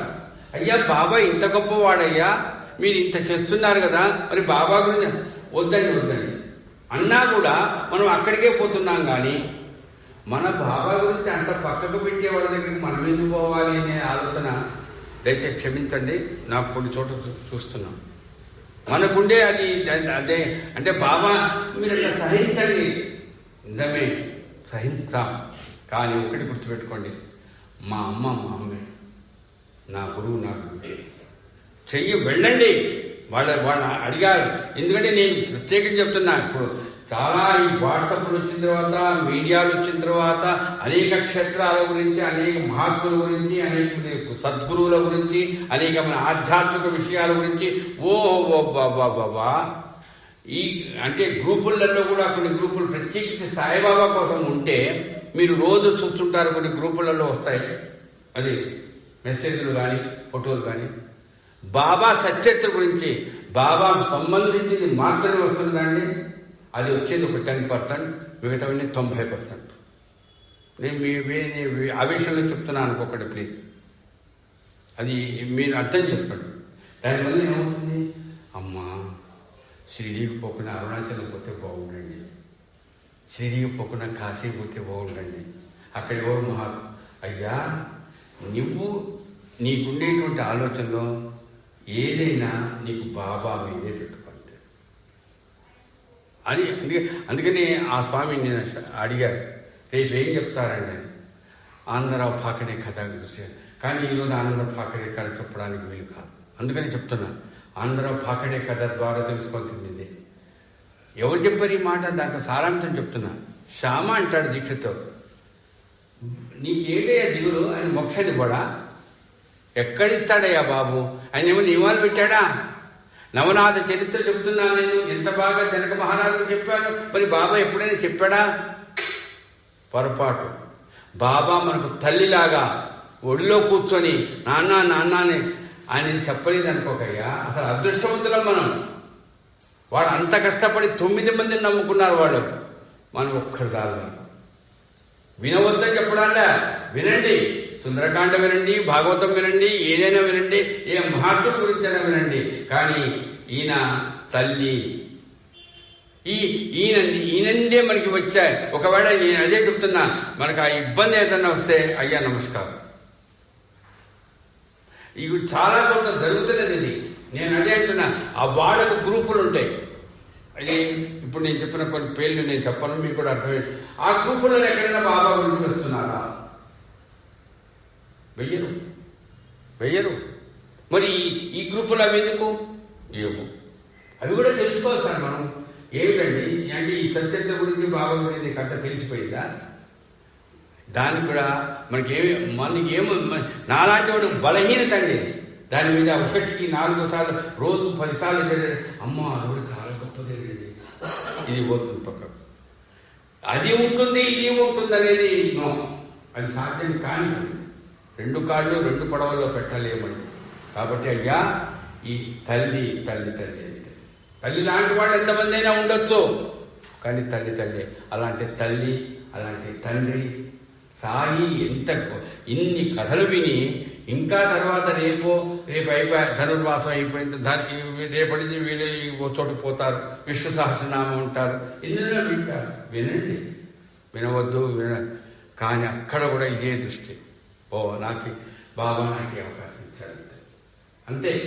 వాళ్ళు అది కూడా అబ్బా నిజంగా మీరు బాబా భక్తులు అక్కడికి వెళ్ళి ఇక్కడ కూడా రావడం మాకు అంటే మీ గొప్పగా కాదు, అంతే మనకు ఇవ్వాల్సిన గౌరవం దానికే ఇస్తారు.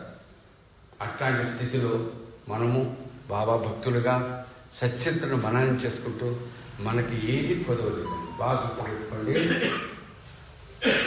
అది చెప్తున్నారు కదా, రామదాసుల వారు చెప్పినట్టు, త్యాగరాజ స్వాముల వారు చెప్పినట్టు, ఒక్కడుంటే చాలండి. ఆ ఒక్కడు అంటే ఏ గ్రహాలైనా సరే సద్గురువు యొక్క అనుగ్రహం అనేటువంటిది. నేను చెప్తున్నారు, అనుగ్రహం అంటే ఏమిటి? ఏదో డబ్బులు రావడము, పిల్లలు పుట్టడము, వీసాలు రావడం ఇది కాదు. యథార్థమైనటువంటి ఆధ్యాత్మికంగా యథార్థమైనటువంటి స్థితి అనుభవంలో తీసుకురావడమే. అందుకని ఎవరో పెద్ద ఆయన చెప్పిన మాట ఒక అది కూడా వాట్సాప్లో చూశాను. అవి నేను చెప్తాను, చూడండి, చదవండి, కానీ మనం వాడుకుందాం దాన్ని. ఏంటది?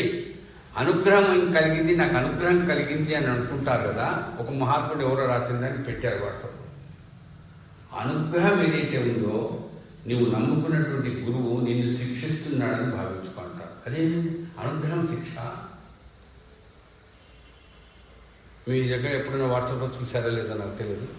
అదేంటండి అంటే అక్కడ ఎట్లా చెప్పారంటే, ఉదాహరణకు నాకు పెళ్లి కాలేదు, బాబా అనుగ్రహం వల్ల పెళ్ళయింది. ఈ పెళ్లి కావడం అనేది నీకు అనుగ్రహం నువ్వు చెప్తున్నావు, నీ కూతురికి కానీ నీకు కానీ. కానీ ఆ తర్వాత నువ్వు పడే కష్టాలకు ఇది శిక్షే. నువ్వు కోరుకున్నావుగా, ఆ తర్వాత పిల్లలు అంటావు, ఆ పిల్లలు నీ చెప్పిన వాడు వినలేదంటావు, నువ్వు కోరుకునేదేగా అనుగ్రహం అంటావు. కానీ మళ్ళా నువ్వు ఏం పిల్లలు అడిగినప్పుడు ఏం మాయ అడ్డుపడిందా? నువ్వు అయ్యో 10 ఏళ్ళు అయిపోతారు, పిల్లలు లేరు సార్ మా అమ్మకి, పుట్టారు, బలహీనంగా ఉందండి, ఏడుస్తుందండి, మరి ఏంటిది? అది ఇది అనుగ్రహం అనుకుంటా. కానీ యథార్థంగా ఈ సాంసారిక వ్యవహారాలలో అనుగ్రహం కాదు, అది శిక్షే. కానీ ఆయన ఎవరో ఏదో మాట్లాడినా కానీ మనకు బాబా ఎట్లా అంటే, అందుకనే పదే చెప్తున్నాను, మహాత్ములు కొంతమంది ఈ గృహస్థు వ్యవహారం అంటే మనమంతా గృహస్థులు, ఎవరు సన్యాసులు లేరు ఇక్కడ. ఈ గృహస్థుల గురించి ఈ మిగతా మహాత్ములంతా ఇంకో రకంగా చెప్తారు. కానీ మనం నమ్ముకున్న సద్గురువు అనే సాయి మాత్రం నువ్వు గృహస్థుగానే ఉంటుంది. ఇది శిక్ష కాదు నీకు ఇది బంధన. ఈ బంధనలో ఉండే తీవ్రత, ఈ బంధనలో ఉండే యథార్థత, ఆనందం మీరు అనుభవించు. కానీ ఇది కాదని అనుభవించే స్థితి నా మీద వదిలిపెట్టి, ఇది బాబా ఇచ్చేటువంటి ఉపదేశం అనుకోండి, రక్షణ అనుకోండి. కాబట్టి మీ అందరి ముందు ప్రత్యేకించి ఈ శివసాయి మందిరం, అందుకనే నేను బాగా నాకు నా జాతకరీత్యా మీకు చాలాసార్లు చెప్పాను, 25 సంవత్సరాలు అనేక సార్లు నాకు అంటే జాతకరీత్యా కూడా శివ. అందుకని నా పాత అంటే నేను దత్తు రాకముందు నా పేరు హనుమయ్య, శివాంశ సంభూతుడు ఆంజనేయ స్వామి. ఈ బాబా నుంచి వచ్చిన తర్వాత అదే హనుమాన్ చాలీసా లాగా చాలీసా రావడం. ఇప్పటికీ కూడా ఇప్పుడు ఇది 27వ సంవత్సరం. నాకు పెళ్లి కాక ముందటి నుంచి కార్తీక మాసం కాగానో, కార్తీక మాసంలో షిరిడిలో ఉన్నది, శ్రీశైలంలో ఉంటాను. ఇది ఏంటంటే ఆ శివ, ఆ తత్వంలో ఉండేటువంటి ఆ గొప్ప యథార్థతను అనుభవించేటట్టు చేస్తున్నాడు బాబు. అందుకని ఎట్లా చేస్తారంటే, కార్తీక మాసం మొత్తం మీ కొంతమందికి జయసాయి గ్రూపులో ఉండాలి, లేకపోతే మీకు తెలిసి ఉండాలి. సత్యత జ్ఞాన మండపంలో శివ సహస్రనామ చేస్తూ కొన్ని నియమాలతో ఉన్నా మొత్తం నెలంతా ఎప్పుడూ అంటే ఎన్ని సంవత్సరాల నుంచి నేను శివశాస్త్రం ఇంట్లో కూర్చొని ఏదో చేసుకోవడమే. కానీ బాబా ఆ చిన్న పంచలోహ విగ్రహం ఎదురుగా మండపంలో అట్లా లేదండి. ఎందుకు అనిపించింది, మొదటి రోజు నుంచి చివరి రోజు వరకు 30 రోజులు బాబా అనుగ్రహం అండి. మీకు కొంతమంది తెలియదేమో, హనుమంతరాజు గారని విజయనగర కాలనీలో ఉంటారు, కంపెనీ సెక్రటరీ చైర్మన్గా పనిచేశారు. గొప్ప మంచి మనసు అండి, సత్యతను బాగా అనుభవిస్తారు, అనుభవాలు. ఆయన దగ్గరికి వెళ్ళా. ఎందుకు వెళ్ళానంటే మా మేనేజర్కి ఏదో కాలు విరిగిందంటే ఆయన చూడడానికి పోయి అడిగా, అయ్యా 5 నిమిషాలు వేరే మీటింగులు ఉన్నాయి, ఆయన మీకు 5 నిమిషాలు మాట్లాడతాను. అవన్నీ వివరాలు అక్కర్లేదండి. జరిగింది ఏమిటంటే వీళ్ళ దగ్గర ఒక గంట సేపు ఉంటే ఆ పక్కనే వాళ్ళ ఇల్లు వెళ్ళాను. ఎవరో ఫారిన్ డెలిగేట్స్తో మాట్లాడుతూ వచ్చారు. వచ్చి చాలా సంతోషం స్వామి, ఇప్పుడే పార్సల్ వచ్చింది, మీకు ఈ 2 పుస్తకాలు ఇస్తున్నాను అన్నాడు. ఏమిటా పుస్తకం? హనుమాన్ చాలీసా. అదేంటంటే అదే గొప్ప కాదు.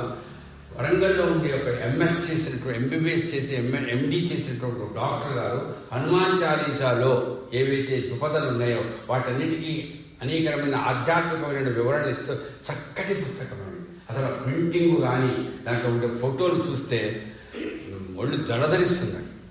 నాకు హనుమాన్ చాలీసా అంటే చాలా ఇష్టం, మీకు తెలుసు. అది ఇప్పుడే వచ్చిందండి. ఒక 10 నిమిషాలు మీరు ఒక ముందు వచ్చినా ఇవి దొరికేవి కాదు, ఇప్పుడే వచ్చింది, పార్సల్ తీసి మీకు ఇస్తున్నాను. తర్వాత దాంతో కూడా ఇంకో పార్సల్ వచ్చిందండి, అది కూడా మీరు ఫస్ట్ తీసుకోండి అన్నాడు.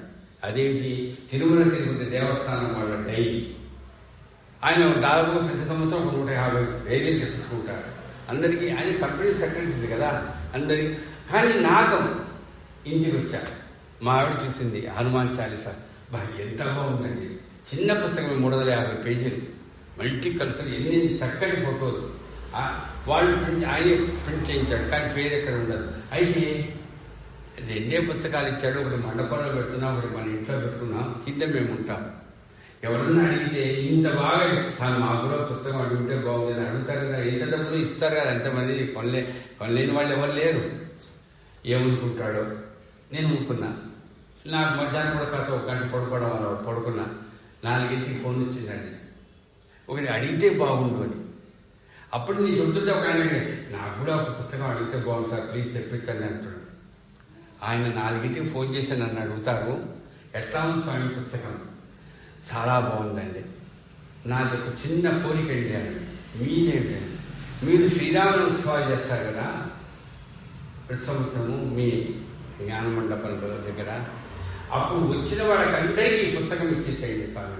ఓ, నేను ఒక 10 పుస్తకాలు అడుగుదాం అనుకుంటే, స్వామి ఈసారి ఇప్పుడు కరోనా తీవ్రత తక్కువగా ఉండేటట్టుంది, చాలామంది ఎంత ముందో మీరు నాకు ఒక నెల రోజుల ముందు చెప్పండి, అంతే. 500, 200, 1000 మీకు పంపించేస్తా. ఇదండి నాకేమనిపించింది. ఆ రోజు ఏకాదశి, ఆ రోజు మంగళవారం, కార్తీక మాసం చివర రోజు మంగళవారం, ఏకాదశి. ఆ రోజునే ఆ పుస్తకం నాకెందుకు వచ్చింది? అది నేను మండపంలో బాబా ఎదురుగా శివాంశ సంభూతుడైనటువంటి ఆయన గురించి రావడం ఏంటి? ఇవన్నీ ఎందుకు జరుగుతున్నాయి? ఏమిటమ్మా ఇట్లా చెప్పుకుంటూ పోతే నాకు ఆకలి కలగదు అంటే సరే ఒక ముండోడిని అయిపోయాను. కానీ మిమ్మల్ని ఇబ్బంది పడతాను అని అనుకుంటున్నాను. ఎందుకంటే మీకు కూడా ఆకలి, దప్పిక అనేటువంటివి కూడా మర్చిపోయే స్థితిలో పైన పరిస్థితులు కొంతమందికి వీళ్ళ అత్తగారు చెప్పినట్టుగా అప్పుడప్పుడు గంటకు పోవాల్సి వస్తుంది. అది కూడా అయిపోదు. ఆ ఇబ్బందినే కూడా చెప్తారు, అయిపోదు, అంత కష్టం. మళ్ళా ఏంటంటే ఇవన్నీ మన మనసులో ఉండేటువంటి గొప్ప దృష్టి, అలాంటిది బాబా మనకు అందిస్తాడని గుర్తు చేస్తూ చివరిగా మరొక్కసారి ఈ కార్యవర్గ సభ్యులకు, అది నేను రోజు గుర్తు చేస్తున్నా, అది అసాధ్యాన్ని సుసాధ్యం చేశారంటారు. ఇంపాసిబుల్ అడ్వర్టైజ్మెంట్ వస్తుంది, పాసిబుల్ అంటారు. 27 సంవత్సరాల పాటు కంటిన్యూస్గా 1 నుంచి 7 వరకు ఇంపాసిబుల్ అండి. ఎవరికి ఇంకా జరుగుతుందేమో, ఎవరైనా చేసి 1వ తారీఖు 7వ తారీఖు సార్ వాడరాగా మేము కూడా ఇంకో ఏప్రిల్లో ఉన్నప్పుడు 1వ తారీఖు, నేను 27 ఏళ్ళు బతకదు, ఇప్పుడు నాకు 70 వస్తున్నది, అది అయ్యే పని, బతుకుతానేమో పాపించి రాయలాగా నేను ఇంకా ఇంత అనుభవించాలో తెలుగు బతుకుతాను, బతికినా మాత్రం ఇంత ఉత్సాహం ఈ రకంగా ఏమో చెప్పదు. కానీ అది సుసాధ్యమైంది వాళ్ళకు ఉండే శ్రద్ధ, నాకు ఇచ్చినటువంటి ఒక గొప్ప గుర్తింపు నన్ను ఆశీర్వదం. మరి అది అట్లాంటి ఆలోచనతో అందరూ గృహస్థులే, ఇక్కడ ఎవరు సన్యాసులు లేరు. అది ఉద్యోగాలు చేసేవాడు. వ్యాపారస్తులు కంటే కూడా ఉద్యోగస్తులకు కొన్ని ఇబ్బందులు ఉంటాయి. వాళ్ళ హోదా, వాళ్ళకుండే టెన్షన్స్. మరి ఎక్కడండి పదే వాళ్ళ కుటుంబాలకు, కార్యవర్గంలో ఉండే వాళ్ళకి అందరికీ కూడా పాదాలకు నమస్కారం చేస్తూ రుణం తీర్చుకునేటువంటి స్థితిలో నన్ను గుర్తుపెట్టుకోండి అని మనల్ని చేస్తూ, మీ అందరి ముందు ఈ తల్లులు అంటే రోజు వచ్చారు, అప్పుడప్పుడు వస్తుంటారు వినాలని. నేను చెప్పింది ఒకటే, నన్ను మీలో ఒక బంధువుగా గౌరవిస్తూ నాకు ఈ రకంగా ఆశీర్వదిస్తున్న మీ అందరికీ వింటున్న వాళ్ళకు నిన్న చూశారు మీరు కొంతమంది లైవ్ టెలికాస్ట్ చేస్తుంటే ఎవరో అడిగారు లైవ్ టెలికాస్ట్ చేస్తారు బాగానే ఉంది కానీ గుడి కూడా కాస్త చూపిస్తుంటే బాగుండేది కదా అంటే ఇక్కడ జరుగుతున్నట్టుగా మెసేజ్ పోయింది అది ఎంత క్లారిటీగా వచ్చింది అంటే ట్యాబులు అవన్నీ మీలాంటి వాళ్ళు కాస్త సహాయం చేశారు కొన్నా కానీ అంత ఆ లైవ్ టెలికాస్ట్ చేయాలంటే దానికి ఇవన్నీ ఉండాలి ఇప్పుడు నేను రికార్డ్ అవుతున్నది కానీ ఒకరిద్దరు ఉండాలి తెలిసిన వాడు మరి ముగ్గురు దిగారు ఈరోజు ముగ్గురు లేరు ప్రాప్తం అది నేను అందుకనే అంటున్నా అరే ఏంద్రా సార్ ఏది వాళ్ళకి నేను ఎవ్వరికీ ముగ్గురికి ఫోన్ చేయలేదమ్మా 5:30 ఒక వ్యక్తి రమేష్ అనే వ్యక్తి నాకు ఫోన్ చేశాడు సార్ మేము ముగ్గురం వస్తున్నాం మరి మీరు అంటే వాళ్ళు కూడా పలుకున్నారు వచ్చేసారు ఇక చూశారు కదా నేను ఎవరో ఉంది సార్ మా దగ్గర రాలేదన్నారు వస్తుందమ్మా అదే ఇప్పుడు జయసాయి గ్రూపుని నేను పెట్టాం మళ్ళా అప్పుడు పెడితే ఎందుకు జరిగిందంటే అసలు టెక్నికల్ ప్రాబ్లం చేశారు ఇప్పుడు మా అమ్మాయి వాళ్ళ ఇంటికి మధ్యాహ్నం పోతే వాళ్ళు లైవ్ టెలికాస్ట్ చూశారు చాలా మంది చూశారు అది ఏమవుతుందంటే లైవ్ టెలికాస్ట్ JAYASTI అని యూట్యూబ్ ఛానల్ అమ్మా అది దాని పేరు గుర్తుపెట్టుకోండి మీకు చిన్న పుస్తకాలలో ఉంది ఏవైనా ఇట్లాంటి ప్రోగ్రామ్స్ రేపు నేను గుంటూరుకి పెడుతున్నా అది లైవ్ టెలికాస్ట్ కాకపోవచ్చు కొంత రికార్డ్ చేస్తాను నేను యూట్యూబ్లో పెడతాను అది పెడితే ఏమవుతుందో దాంట్లో మీరు వచ్చినా కూడా మీకు వచ్చేస్తాయి మీరు ఎప్పుడూ దానికి సబ్స్క్రైబ్ చేయాలి తెలుసు కదా మీకు అందరికీ తెలిసింది ఇప్పుడు దానికి ప్రచారం కూడా చేస్తున్నారు అది ఏమి ఖర్చుతో కూడుకున్న పని కాదు అది చేస్తే మీకు నోటీస్ వస్తుంది ఈ కొత్తది ఏదో వచ్చింది జయసాయిలో అని వస్తుంది ఆటోమేటిక్గా వచ్చేస్తుంది ఎందుకంటే నేనే ఆపరేట్ చేస్తే అడ్మిట్గా కాబట్టి నాకు రాదు అట్లా మీరు చేస్తే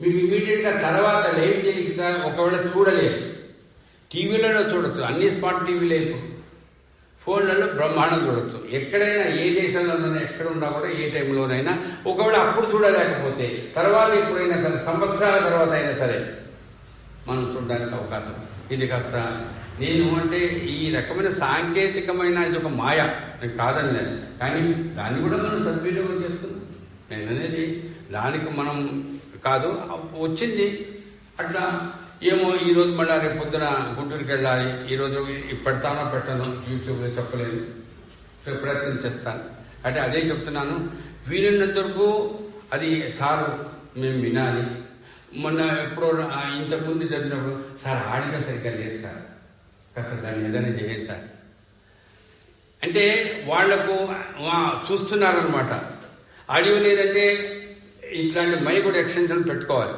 అది మేము మొదట్లో పనిలే ఈ పని ఈ యాపిల్ వాళ్ళకు కొన్ని వస్తాయి కానీ అన్నీ రావు ఇవన్నీ ఏంటంటే వినేవాళ్ళు ఉండి వాళ్ళు ప్రోత్సహిస్తే వాళ్ళు ఒకవేళ డబ్బులు ఇవ్వకుండా ఎవరినన్నా అడిగి తీసుకోవచ్చు కదా నా పరిస్థితి మీకు తెలుసు కానీ ఈ స్థితిలో అంటే వింటున్నారు ఏ దేశంలో ఏ ప్రాంతంలో ఎక్కడెక్కడ పైన ఏమైపోయిందమ్మా ఇప్పుడు మొత్తం లౌకికం వ్యాపార వర్గం అయిపోయింది నేను దయచేసి క్షమించండి అది భక్తి టీవీ కానీ సాయి టీవీ ఏదైనా చూడండి వాళ్ళ స్థితి అంతే యథార్థం ఇంత చక్కగా నేను నలుగురికి చెప్దాము అందుకని తల్లి ఈ కార్యవర్గానికి మరీ నమస్కారం చేస్తూ ఇది రికార్డింగ్ అవుతుంది అందరూ వినడానికి ఉంది అని గుర్తు చేస్తూ మీ అందరి ముందు సెలవు చేసుకుంటూ 7 రోజుల పాటు 2022లో సరే స్వస్తి చెప్తున్నాను చెప్పే ముందు ఒక పాట పాడాలి కదా అందరినీ రక్షించు సాయినాథుడు అందరిలో నివసించే సాయినాథుడు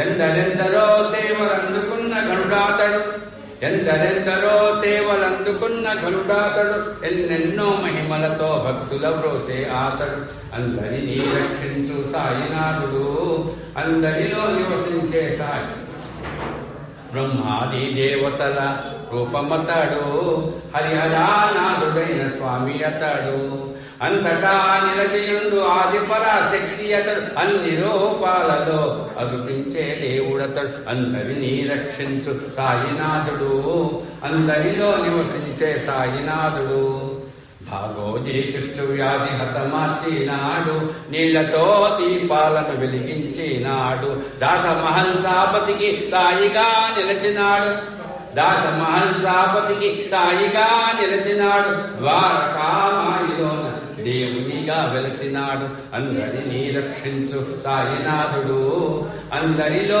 నివసించే సాయినాథుడు బాధలలో ఆదుకునే బంధువతాడు రోగాలను మసి చేసే వైద్యుడతాడు బాధలలో ఆదుకునే బంధువతాడు రోగాలను మసి చేసే వైద్యుడతాడు రాజాది రాజయోగి రాజ సద్గురువతడు రాజాది రాజయోగి రాజ సద్గురువతడు రాజేంద్రుడు నమ్ముకున్న దేవాది దేవుడతడు అందరినీ రక్షించు సాయినాథుడు అందరిలో నివసించే సాయినాథుడు మన అందరిలో నివసించే సాయినాథుడు ఓం స్వస్తి ప్రజాభ్యః పరిపాలయంతాం న్యాయేన మార్గేణ మహిన్మహీషాః గోబ్రాహ్మణేభ్యः శుభమస్తు నిత్యం లోకాः సమస్తాः సుఖినో భవంతు కాలే వర్షతు పర్జన్యः పృథివీ సస్యశాలినీ దేశోऽयं క్షోభరహితో బ్రాహ్మణాः సन्तు నిర్భయాः